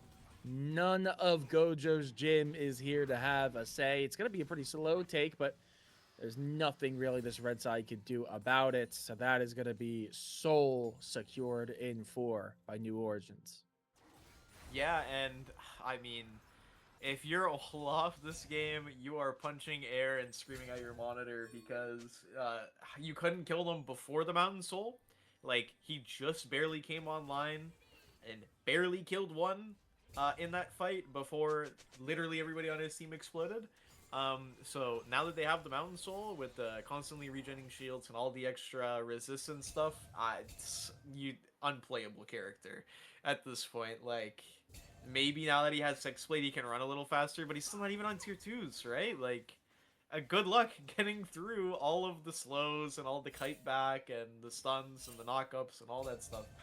Like, this is just a really unplayable game state to be Olaf in, and not only that, but now you're down like 5,000 gold-ish worth of stats as well. So he's fighting an uphill battle.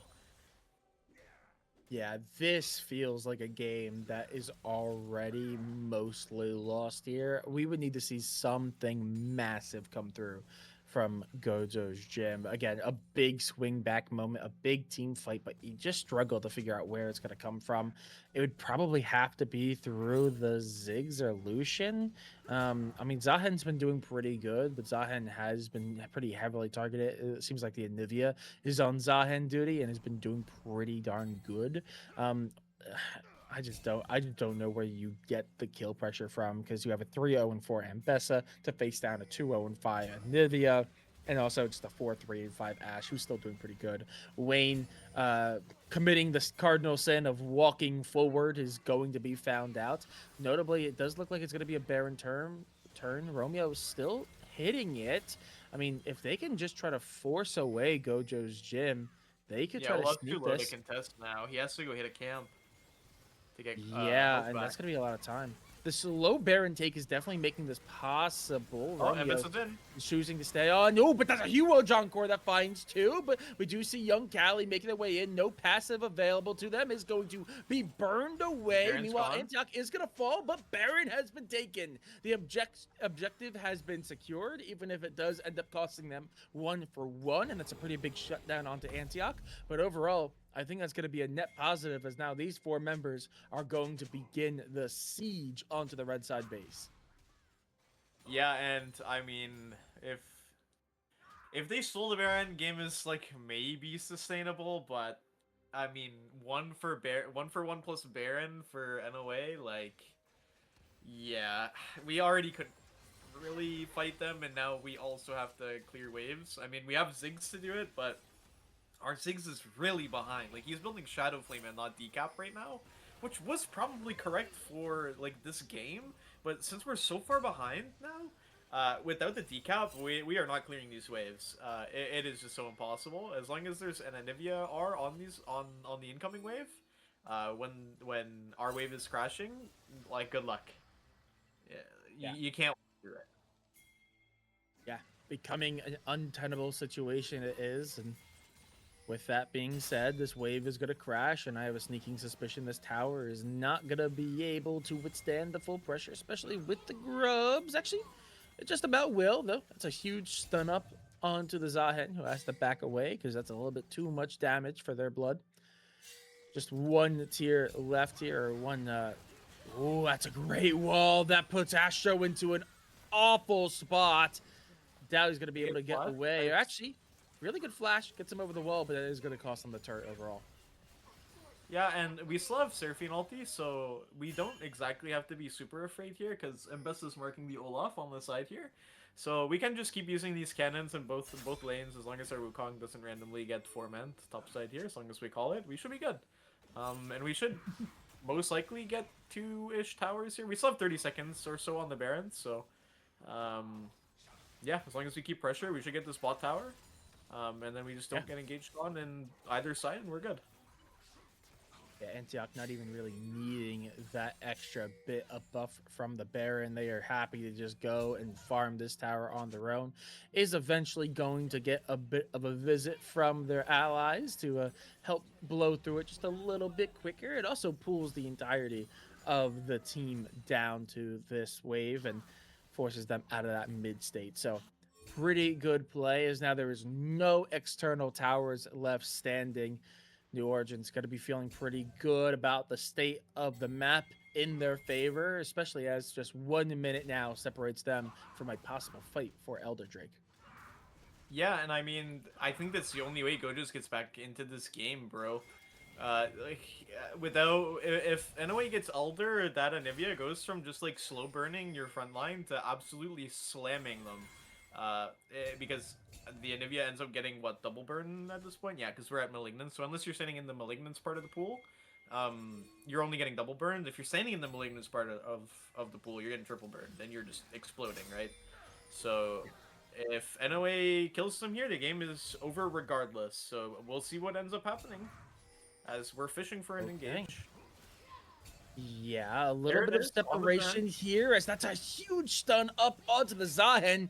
No passive available quite yet. That Anivia wall is going to be used pretty early to help separate and put a little bit of space between them still, as all four are going to be spotted towards this backside. Obviously, that does give the information that there is still the flanking Ziggs or still a roaming Ziggs somewhere, as Romeo is going to get started on the Elder. Again, it's going to be a pretty slow take. This is not going to be a burn, so it's not really going to be a big race. However, obviously, they do want to interrupt it. They do want to try to find it, but Hoodie has to back away so low, and Antioch is just in the back line, absolutely frying them all, and it is going to be clean here, as it is a 5-0 sweep triple from the Ambessa, and now the gas pedal is on the floor as New Origins look to send us to game number 3.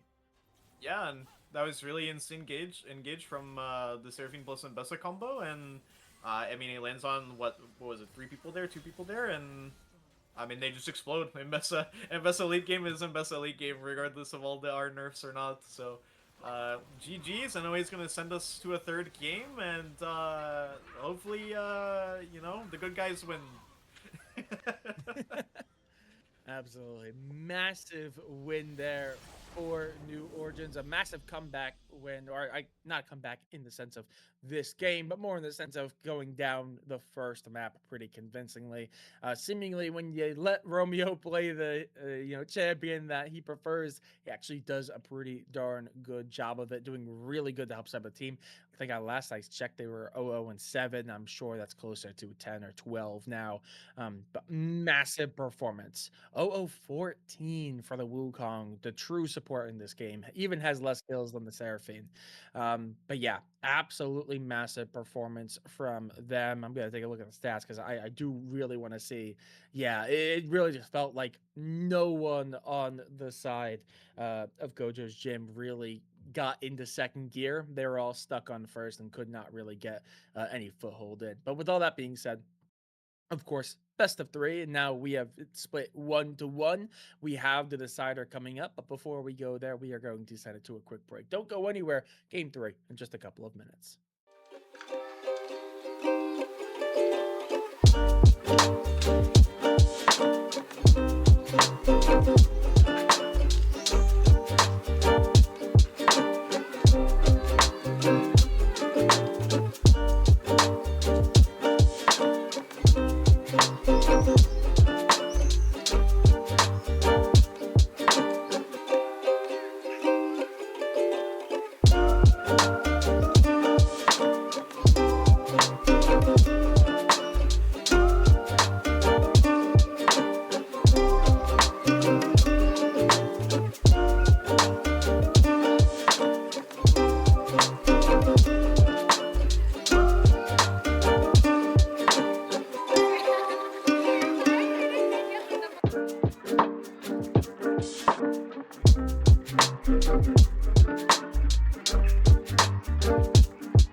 And we are back. Draft for game number 3 has begun, and the first wave of bans is already done and dusted. Sutek, it's what we expected. No big changes, really. Actually, no, one big change.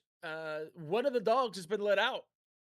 It's a One of the Xin dogs Zhao ban has instead of been the let Fury. out. Yes. The dog has been released. Not going to be taken advantage of seemingly by the side of New Origin, who is still on blue. They are going to go for Ezreal, which now puts Gojos Gem in a bit of an awkward position because obviously the option you really want paired up with the Ezreal is most likely that Karma. So now it's a matter of, do you take the Karma for yourself or do you just let that go over to your opponents? I mean, you could give them Nefiri here. I don't think that they'll insta-lock the Nefiri. Like, that chimp is really strong, and people do say that it's really broken. I don't think it's exactly like an insane like blind pick character. It still has a ton of counters you can play into it. And it's only really good for blowing up little squishy dudes. So I do actually really like this particular bot lane pickup into the Ezreal. I think people seem to think that Ezreal's not is too safe to kill. I think that character is perfectly safe enough to kill. And I think this is just the lane to do it. You just flash Verisar, and then you look for Nikowar on top, and then bang, kaboom. Yeah, As we boom. see, Naafiri get hovered, and this might Yeah. actually force the Varus, if it actually gets locked in, to build poke, but as we see, the Nocturne comes down, and I also think this is good. Going Nocturne Ori as well is quite strong. Um, it's really good team fight orientated mid jungle 2v2, and it has really strong skirmish, and it's going to force Frosty to lock something that isn't just going to immediately lose the map to Nocturne. Which would make me think he's probably looking at like a Pantheon or something here, as we see job security Ornn get locked in on R3, with probably 2 bans on top Yeah. of it as well. Yeah. Okay. Vane ban immediately coming out has been like the second ban in the second wave, but nope, this time around, not pulling back any punches. Obviously, that does kind of indicate that Ornn is going to be that top side because Ornn pure tank and does kind of get hard countered by something like the Vayne. So not too surprised. Meanwhile, a lot of jungle pryos almost certainly going to come out for the second wave coming out from New Origins here. Obviously, that Hecarim already being taken away. Again, the big threat, just trying to get rid of anything that could deal with this Nocturne or get on top of this Ezreal pretty quick. As we see Yorick get taken away, which I believe is also a really good pick into the Ornn. So, two options into Ornn that are just now taken away. Yeah, as we see Galio getting hovered to potentially get banned. Um, I don't know how good it is with this comp particularly. I mean, it's like okay into the Orianna. I wouldn't say it's like amazing. It can stonewall the Ori, but the Ori has like pretty big windows to try and kill him, which is pretty chill. I think on R4 here for red, they definitely lock in their mid laner as we see that solo lane. But that means that big man King Frosty has to figure out a counter pick that isn't going to lose the game. But I will say his track record when he does get counter pick means that he is going to lose the game. So hopefully he just locks in a job security character and not a counter, and maybe he can win the game. Because right now, like, they have a really good team fight comp. He just needs to lock in a team fight jungler. That's all he's got to do. Yeah, as we see, lead is going to be selected. There we go, locked in. I think that's a pretty good answer into the Ornn.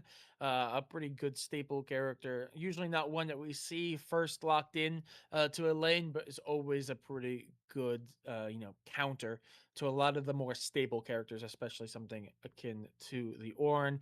As this is almost certainly going to be the Karma. Yep, boom, there we go. Paired up with that Ezreal is just super strong. And now for the final pick again, a job security character would be pretty nice and would go a long way as this composition is pretty good and well rounded. Just something to help keep the tempo and something to help keep the theme would go a long way here. Yeah, I mean, knowing what's about to happen here, it's just going to be Pantheon. Yeah, okay. And as I suspected earlier in the draft, is the R3 Pantheon comes out on R5, which, granted, is okay into the Nocturne. I wouldn't say it's the best team fighting jungler available. I actually think Maokai goes really hard here in this draft. It kind of foils the enemy team in a way with the R button, and it gives really good vision with E. But we have locked in Pantheon, which means now we can match globals with the Nocturne, which just means Gojos has to be on top of calling where the Nocturne ult is coming, and Frosty has to be on that side of the map and aware of it, because they have pretty much identical ulti ranges early game. And then obviously they both extend as they both hit 11 and 16. However, Pantheons, I believe, is up later than Nocturnes, just due to how they both build. So it really depends on how the Pantheon ends up building, truthfully. If he goes Sundered Sky Cleaver, then the Nocturne ulti will definitely be up first if the Nocturne starts Axiom Arc, for example.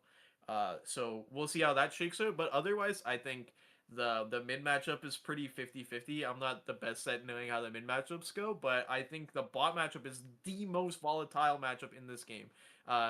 If NOA wins the spot matchup, the game is probably over. Just because I do believe that Warren gets to a point into the Kled where he just can face tank the whole combo and doesn't care and can just hit the wave. So this game's probably going to come down to team fights just like last game, but I think both teams have really good tools to get there. So I guess we'll see. Yeah, absolutely. And see, we shall, as we are going to send it over to a quick break, let the spectator delay do its thing. And when we get back into it, we're going to see the deciding game of this rescheduled week 1 matchup. Don't go anywhere.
And we are back.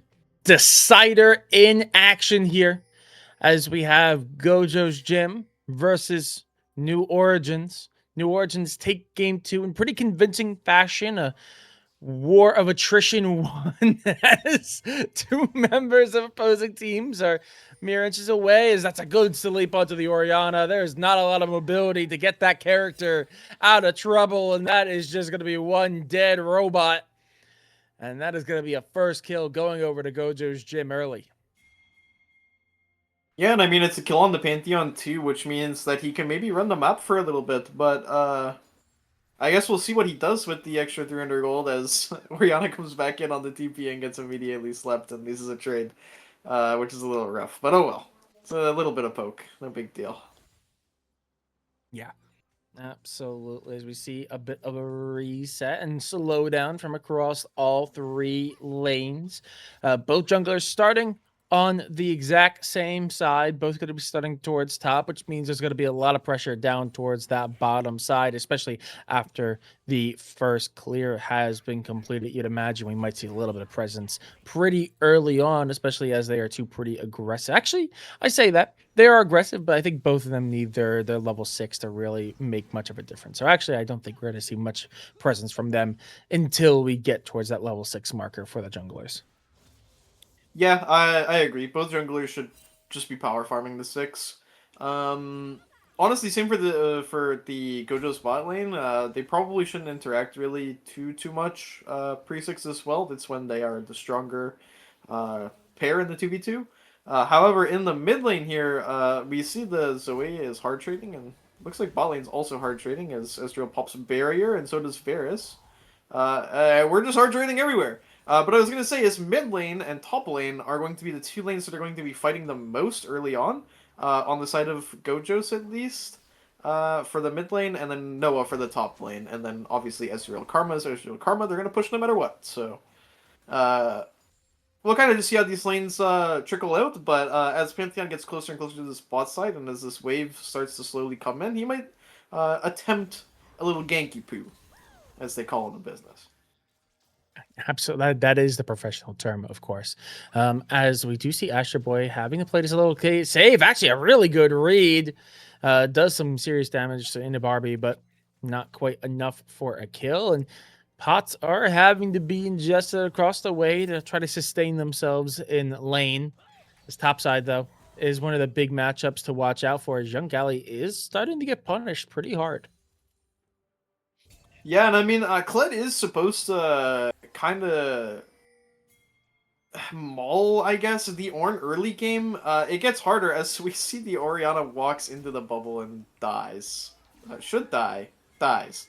Yeah, guys. Not great. And Astro Boy is going to have to flash to get out. Okay, so it's not going to fall in the process, but does absolutely have to back away. Did get absolutely confused there why there was 2 Varuses on the map. That does mean Nico is up on the mid. Just being a little bit of a confusion here, but, you know, the fact that Varus is seen down on bot side means that it won't be too much. Yeah, and to note, the Zoe did flash to try and get the kill there. That was just the Orianna's flash that dropped in the middle of the lane. So the Zoe didn't actually use her real flash to get away there, and did not run away like a coward. Besides the point, Kled is now having a rough time in this matchup, but he does have TP advantage and is going to remount here, so he's going to catch this whole wave, probably take a recall on the bounce, and buy some items. As we see, this mid lane is the lead in the jungle is starting to get a little bit out of hand. I think Nocturne is probably only at about 900-ish gold, maybe at 1100 at the 1150 now for the tunneler. But he has had the later reset as we see a big chunk.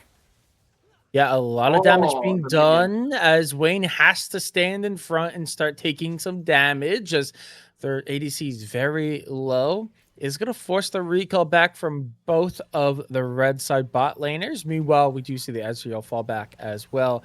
Not enough gold to really make too much of a difference, but can go back for some. And obviously, he's running out of mana. Meanwhile, Antioch taking this engage on to Young Cali. It's very sketchy. Both are low. Both flashes are pop. But level 6 now secured for Antioch. That could be a big difference maker as Young Cali's still at 5. Yeah, and I mean, if you look, the Kled doesn't have any items. He's actually beating the hell out of this Ornn with just passive and Doran's Blade. So I mean, that is a quite good sign as we see the barrier get popped early in this little 1v1 skirmish that happens here as the minions are also shooting at the Varus. So he has to back it up and pop his potion. And he has refillables and a Vamp Scepter, so it's all good. And I think it's safe to say that the Varus is rushing the Blade of the Rune King first, which is a little odd in this lane, but I guess he just wants to be able to sustain through the Karma Ezreal poke, which I guess is fair. And the first trade goes over to Gojos, which is an ocean and pretty good for sustaining lane as well. Yeah, absolutely. Will help early on in that regard. Kind of stolen away. There was a lot of pressure down on bot side and a lot of looks towards bot side, especially from the Nocturne. I don't think they noticed that the Drake was particularly being taken until it was a little bit too late, though I don't think there was too much you could do because, again, really, Nocturne doesn't become much of a champion until that level 6 threshold. So being level 5 still made that a very difficult engagement for them to try. But with that blue buff, that is going to be 6 secured. And you'd imagine maybe a trip towards the top side already in the area. Young Cali already kind of getting pushed in, proving to be a little bit of a problem. Antioch could try to make good if they have a little bit of extra pressure coming from their jungler as well. Yeah, I mean, we're going to see the Ezreal Karma walk up here and try and look for another trade, but Nico's moving her clone around so that the Varus doesn't eat all the poke. And we do see both junglers do, in fact, have their ultis here. I'm expecting the Nocturne to look at a mid gank first, just because that's the easiest lane to kill right now, as the Zoe has the spell book and has chosen to be Ghost instead of having her flash on CD. So the Zoe is most likely killable, as we see the Ornn get the dismount here on the Kled, which he should just get a remount pretty easily here with a couple last hits and some autos on the Ornn. You might look for an all-in, actually. No, he shot himself away on the remount. But yeah, I would expect Doctor No look mid here. Onset? As we see, Onset's dead. Onset's dead. Bye-bye. He's dead. Yeah, Just gone into the wind. Nintendo now, unfortunately, in jail, alcove jail specifically, has to survive and is going to be able to get out. The ultimate coming out from Romeo, and Romeo. Okay, no, I thought he was chasing the clone, but no, he's just going to disengage and back away. Nintendo, they do survive, and that is going to be a big 1-for-1 in the end. Both supports are the survivors, but notably, kill does go over to the Varus.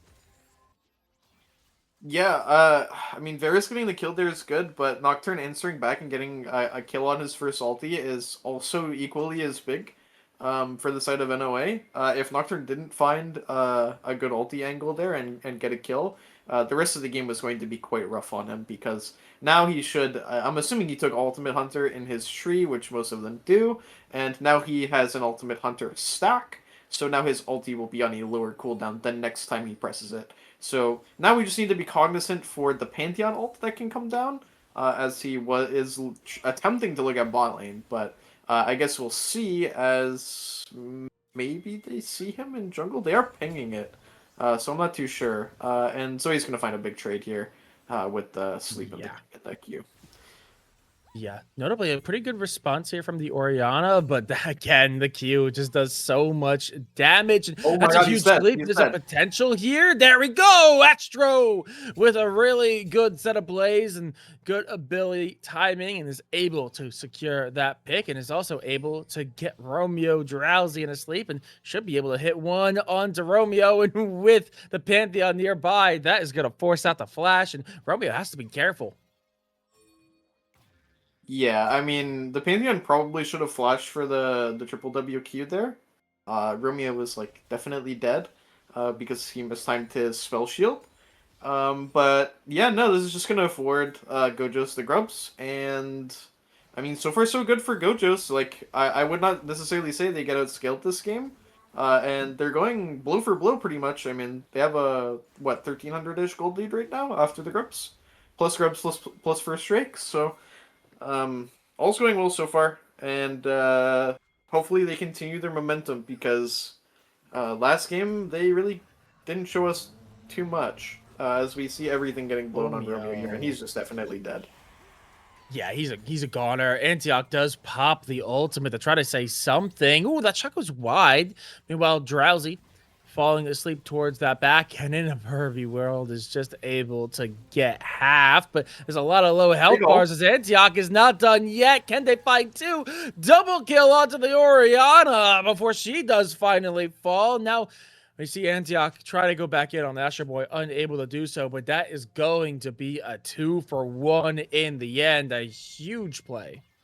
Or 2-for-2, excuse me. It was 2-for-2, yeah, it was 2-for-2. And it actually would have been a 2-for-3 as well if we just stopped hitting the Ornn and hit the Zoe instead before killing the Ornn. But, I mean, again, 2-for-2 is still good when we're behind, so, I mean, we'll take it.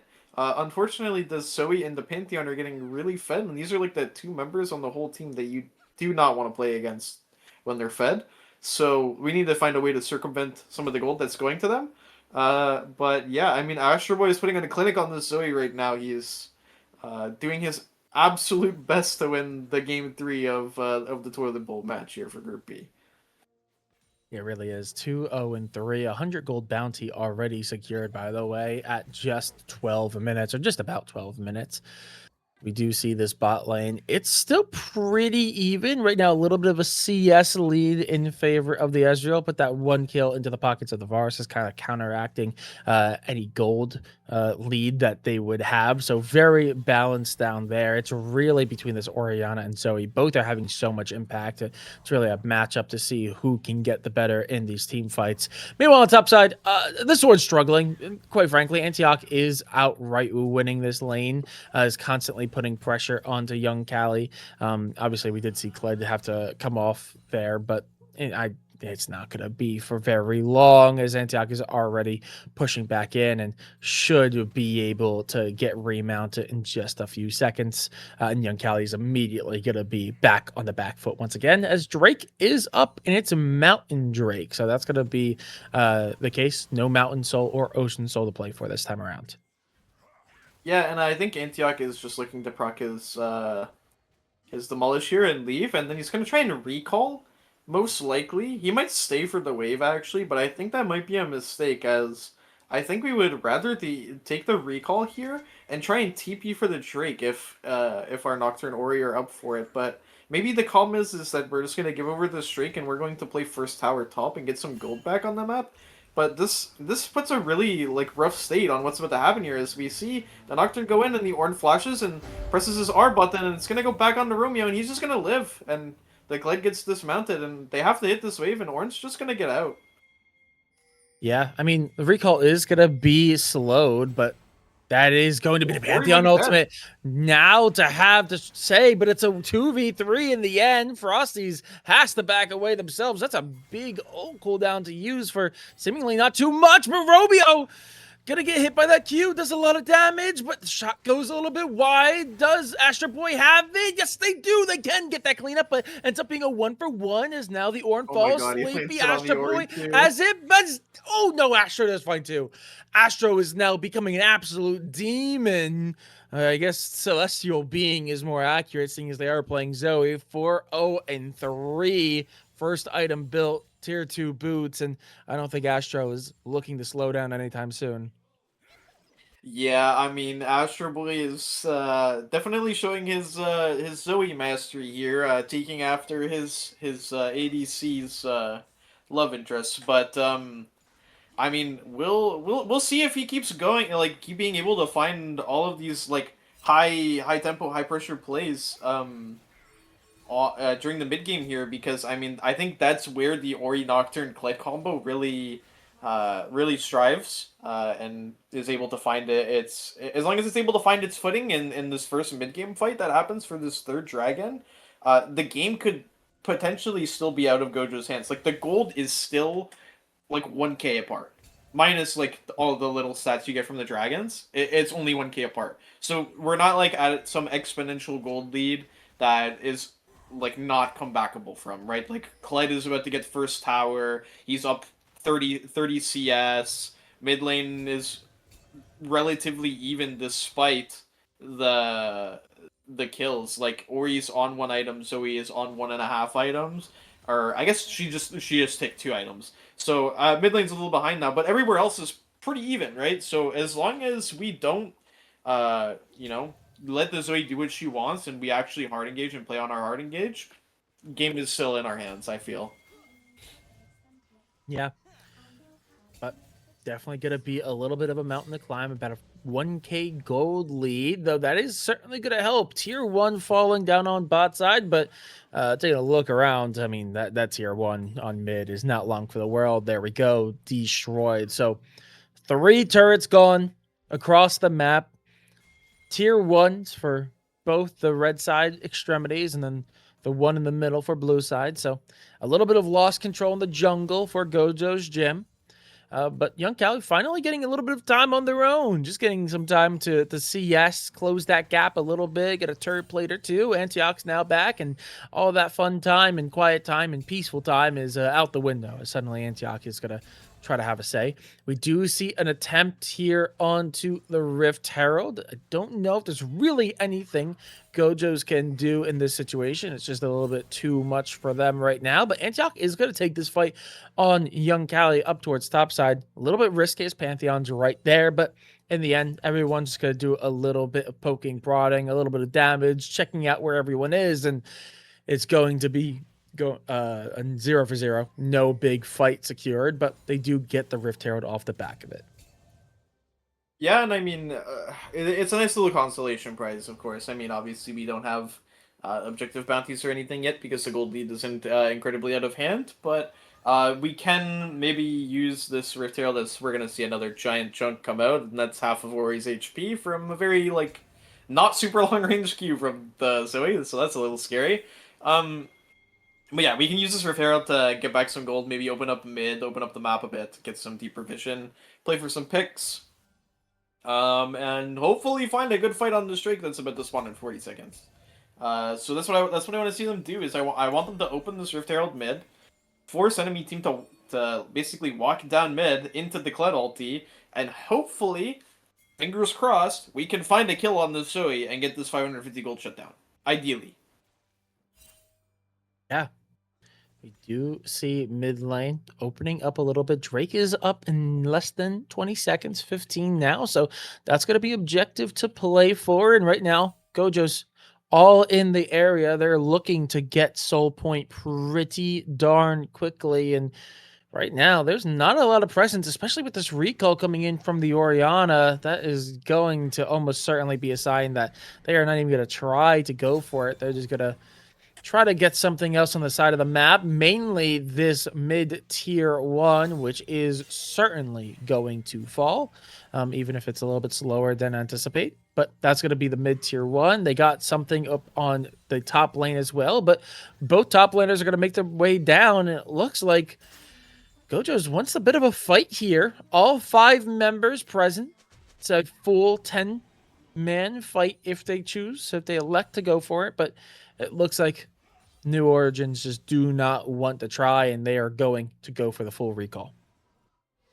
And something I'd like to point out here that some people may not notice, just like looking at what happened here, is the traits that NOA keeps taking are gold positive, yes. However, the traits that they are doing are tempo negative, right? So, for example, every time they're giving over a Drake or an objective, I would say that you're going down on tempo. However, the nice thing is despite both of these teams being, you know, lower tier teams in Group E, they are both actually trading things on the map, right? When enemy team is hitting Dragon, NOA is responding by taking gold, which is the first step you have to do as any team to try and get footing back into the game, and it's paying off. There's 300 gold difference between both teams. The main thing and where all the stats are right now is in those dragons. So as long as there's enough stats to circumvent the dragons after the Ornn items come in, we should be fine. And as we see, those Ornn items are about to come in, because Ornn did just take 13 and upgraded his Sunfire. So that will be another slight gold lead that Gojos will have on top of NOA stats-wise. Yeah, absolutely. But all that being said, we do have Baron finally making its presence known on the pit. Obviously, I don't think there's a lot of damage built into either team, at least nowhere near enough to go through and fast burn through a Baron. As Young Kali is spotted trying to do an upgrade and is going to be interrupted by Antioch, not going to give him the opportunity to go through and help out one of their teammates. Oh, big damage from the Q. Astro Boy starting to do a lot of work here. Again, still 4-0-3 as they are just keeping this Orianna, preventing them from getting the recall that they so desperately need right now. Yeah, and it looks like they're gonna dive this Ori too, probably with the Pantheon flash, as the wave crashes here. So Burby is absolutely just dead, even if the Nocturne ult comes through. Actually, maybe not. They just aren't looking for it because they're scared of the Nocturne. We get Nico Flash for this too. That's good. Yeah, I mean, good counterplay. We really heads up from them to actually try and counter this. If I was the Pantheon, I would have just went for this anyway, because, I mean, that Ori is 100,000% dead, even if the turret's there. And it's not a bad 1-for-1. So, I mean, I guess there's an argument where the 1-for-1 is bad for you because you're up on tempo and your jungler dying is bad for him. But, regardless, I mean, heads up play from both teams to not trade over anything and just walk it off. Yeah.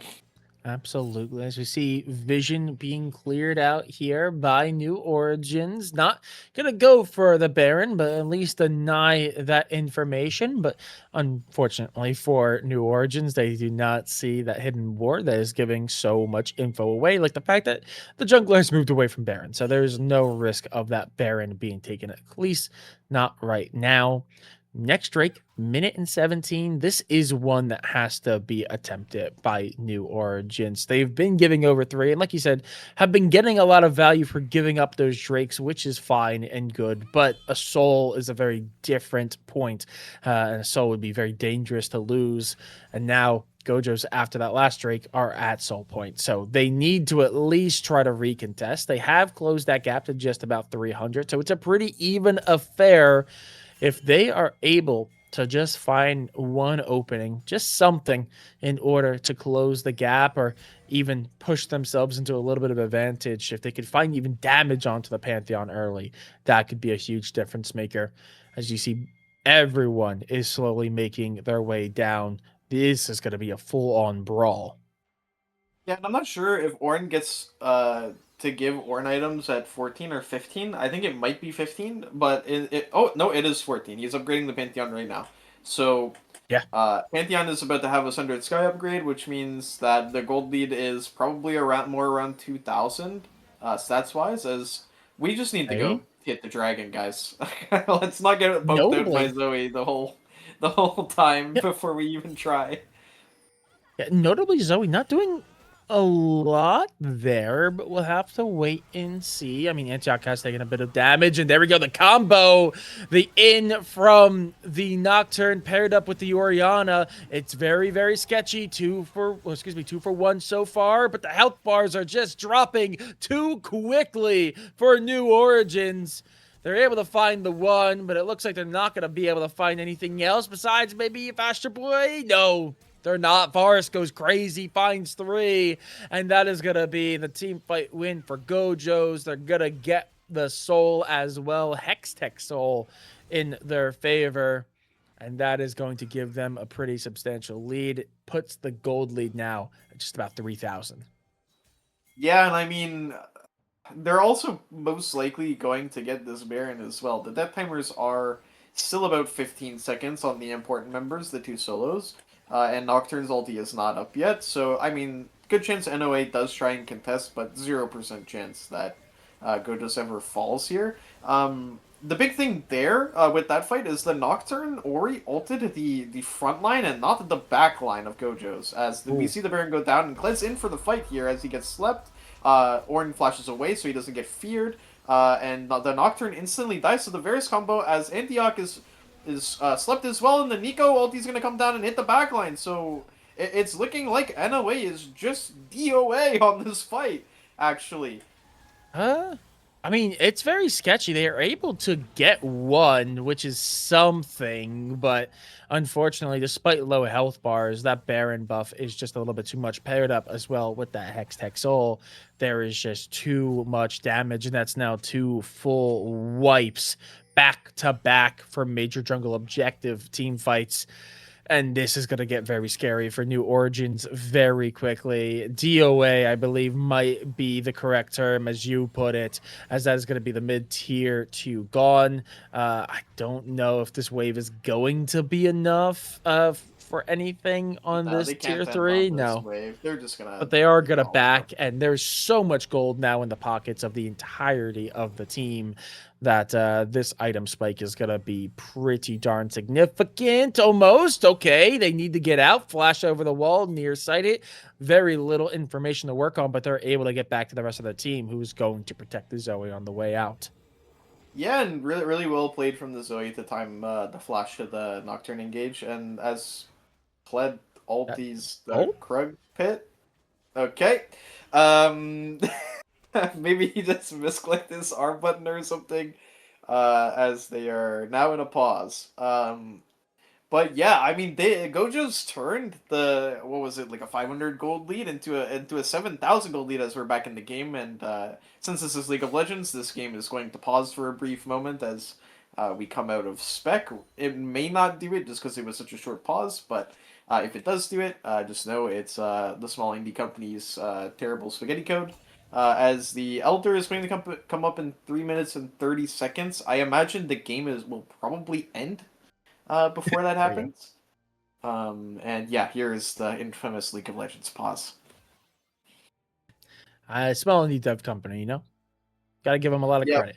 But Yeah, this is starting to become very, very untenable. They're starting to push these waves in. I mean, there's a lot of wave clear on the side of NOA, but I don't know. Now having Baron as well as the Soul is going to be very, very difficult. I mean, Varus is the only one that doesn't, but even now, when they're off on their side, they still have the Baron buffed minions to do a lot of this work. Plus, they also have grubs, which means their siege potential, excuse me, is Yeah, going to and be I mean, even greater. unfortunately for NOA, the Nocturne's going to get swept up here and ulted as we get a big 3-man Nico ult. Okay, and yeah, I mean, the damage is just so much. Double kill onto the Pantheon. I mean, the Ornn ult used to help clear up some more minions down on bot side. Wave is going to be there. There's presence from the champions as well. This is getting very scary. I mean, we're just seeing onset fire true shot barrages down range to try to help clear out as much of the minion waves as you can. It's going to Oh, be and very Ori gets snared difficult up as towards the Frosty Baron drops puppy. in. Is going to find a lot on the birdie, but look at the damage. They just have to back away to respect it because there's just nothing being dealt to anyone on the side of Gojos. This turret is long gone, and that's going to be an opening into the base, a crack in the armor that I'm sure Gojos is going to want to push on. Yeah, and the unfortunate thing for Gojos is, I mean, they're down 10,000 gold now, but not only that, but they just do not have the wave clear to stop Baron pushes, right? So even if this game lasts until the next Baron, Oh, unfortunate. Oh, oh, that guy got popped like a zit. bye-bye, Goodbye, Karma. Karma. Anyway, even if the game lasts until the Baron, right? We cannot stop the Baron, so we have to get the Elder, and we also have to win the Baron fight. On top of that, well being down 10,000 gold, it's such a insurmountable amount of gold to try and get back into the game at this point that Romeo's basically you're gonna have to pick and choose what you need to get, and unfortunately, you have to get the Elder Steel because if you don't, you're just dead to the Zoe poke. Yeah, this is becoming a bit of a nightmare scenario for NOA as they are slowly being bled dry. I mean, they have no control of their own jungle. They're just desperate to try to get some CS, whatever they can. Baron has gone away, so there's no more Baron buffed minions. But obviously, as much as you're talking about it, I'm sure NOA are also aware of the fact that they need this Elder. So we're seeing a lot of pressure towards the three that are here. Okay, that's going to be a knocked airborne. Young Callie is going hunting. We do see the Pantheon ult come in to recontest, but that Kled ultimate's going to give the team the speed to get out of dodge quickly. A couple of big cooldowns used as Elder is going to be appearing, landing in the pit in just a few seconds' time. Yeah, and I mean, the Elder's flying in here, and we just don't have position to get in, and I mean, our Kled and our Ezreal are trying their best to farm this mid wave, but unfortunately for them, Gojos is just in front of everybody as our Nocturne and Ori are playing together on the opposite side of the map on vision as well. We just don't have the vision control to play for this. And it looks like our bot lane inhib as well is going to go down. So we just have to give over this Elder unless Romeo finds, like I said, unless Romeo finds some miracle steal here, it's going to be pretty impossible. That true shot barrage is going to land, but it's nowhere near what it needs to be. Romeo tries to go in, but I have a feeling it is not going to be for long. Elder now in play is going to be very risky. Squishies like Onset are now at severe risk of being what we in the business like to call exploded, because they could just absolutely get one shot by certain characters, especially something akin to a Zoe. And now slept Nico ultimate coming in from behind. That might just do it. Two members fall as the double kill goes the way of Ornn. Nico does fall as well, but I don't think the Nico is necessary here. And that is just one dead Ezreal. Remember what I said a couple seconds ago? Well, it seems like fortune has been foretold. Now, Ina Barbie is just trying to hold the line. They don't have Baron buff minions, but they don't need it. Knocked airborne, and that is just going to be it. Antioch does not have the health, and that is going to be the end of this series. They're going to slowly get rid of this turret. The wave is coming in on the back end. The Nexus is going to fall, and that is going to be Gojos taking the series. And is going to put them in, I believe that puts them in 6th place, 7th place, second from the bottom. So they'll get the preferred matchup in the gauntlet match. Yeah, and I think they actually would really prefer to finally have a bye week in playing against TMG, as we all know, TMG is the only winless team in all of the CCS currently. So that should just be a quick 2-0 and done for Gojo's Gym. And I mean, a really well played third game from Astro Boy here really cleans up everything as well. Honestly, straight from the beginning as well too. Like, first blood happened not even 2 minutes into the game. I mean, granted, the Pantheon didn't really do anything with the early gold, but he didn't have to because Zoe was absolutely frying everybody on the whole map for everything. So, well played to Astro Boy, and I think that's who I'm going to give the MVP to for the series, because he had a really good game 1 as well on the Victor. Yeah, absolutely. I mean, absolutely well played here by Gojo's Gym. Production, I don't know, are we doing an interview tonight? Actually, I should have checked before we got out, but I don't believe we are. Yeah, I do not believe so. Yeah. So we are going to end up calling it there. It is just a rescheduled matchup. Again, it's week number 1 and really does not have too much of a say on the final standing. So we're going to call it pretty quick here. Sutek, any final words before we send it home for the night? GG's to both teams, and hope to see you guys in the gauntlet, I guess, if you guys make it that far.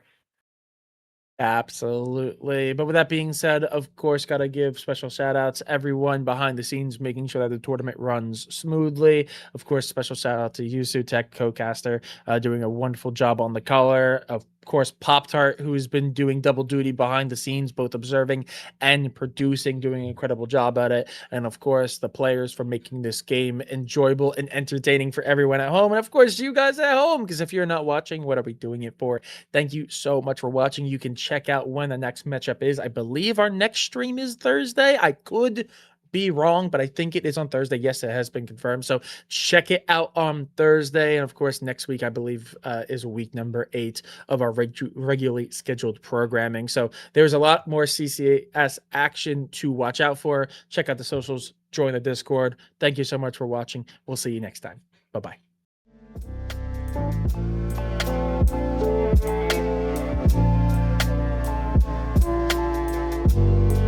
Thank you.